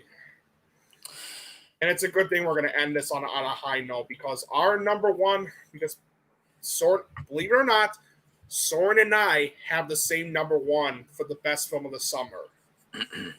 Yep. And I think we're gonna say it together because we already know what number one is. Some people know what number one is. So, are you ready? Yeah. One, two, three. Oppenheimer. Yep, number one is Oppenheimer, our number one best film of the summer. Yep, it was my most anticipated movie of the year, and when I saw it on opening day, it more than delivered everything I wanted. Besides stellar direction and a fantastic all-star cast from the likes of Cillian Murphy and RDJ, this movie delivers an engaging as hell story about a man who contributed to the creation of the most powerful weapon in human history and the fallout that followed. The production values and special effects are stellar. The music and sound design alone are worth the IMAX experience, and I barely felt the 3-hour runtime as it kept my eyes to the screen throughout the entire movie. I'm glad Christopher Nolan's the frontrunner to finally win that damn Oscar, as he should have gotten it back in 2008, because Oppenheimer is easily my pick for the best film of the summer. To say that Oppenheimer is one of the year's very, very best movies would be a huge understatement. Oppenheimer is such a towering achievement for director Christopher Nolan, since this is such a fascinatingly powerful, compelling, and gripping character study biopic that does a fantastic job exploring who J. Robert Oppenheimer is also known as, other than being credited as the father of the atomic bomb. And this is one of those movies where it's going to stay with me as time goes by, because of how much it kept me on the edge of my seat and glued to the screen at everything that was going on. And I can't help but tip my hat off to Christopher Nolan for the way he managed to construct such a masterful experience. On top of its highly engaging and well-structured story, the screenplay that Christopher Nolan wrote is one of the year's very best due to it having excellent and riveting dialogue, and the film exploring the chronicles of who J. Oppenheimer was, other than being credited as the father of the atomic bomb, as I mentioned just now, and and his directing is also one of the year's very best. Not only with how he directs the actors in the film, but how you could see the vision and passion he had behind the camera while making this movie as well. The acting was terrific.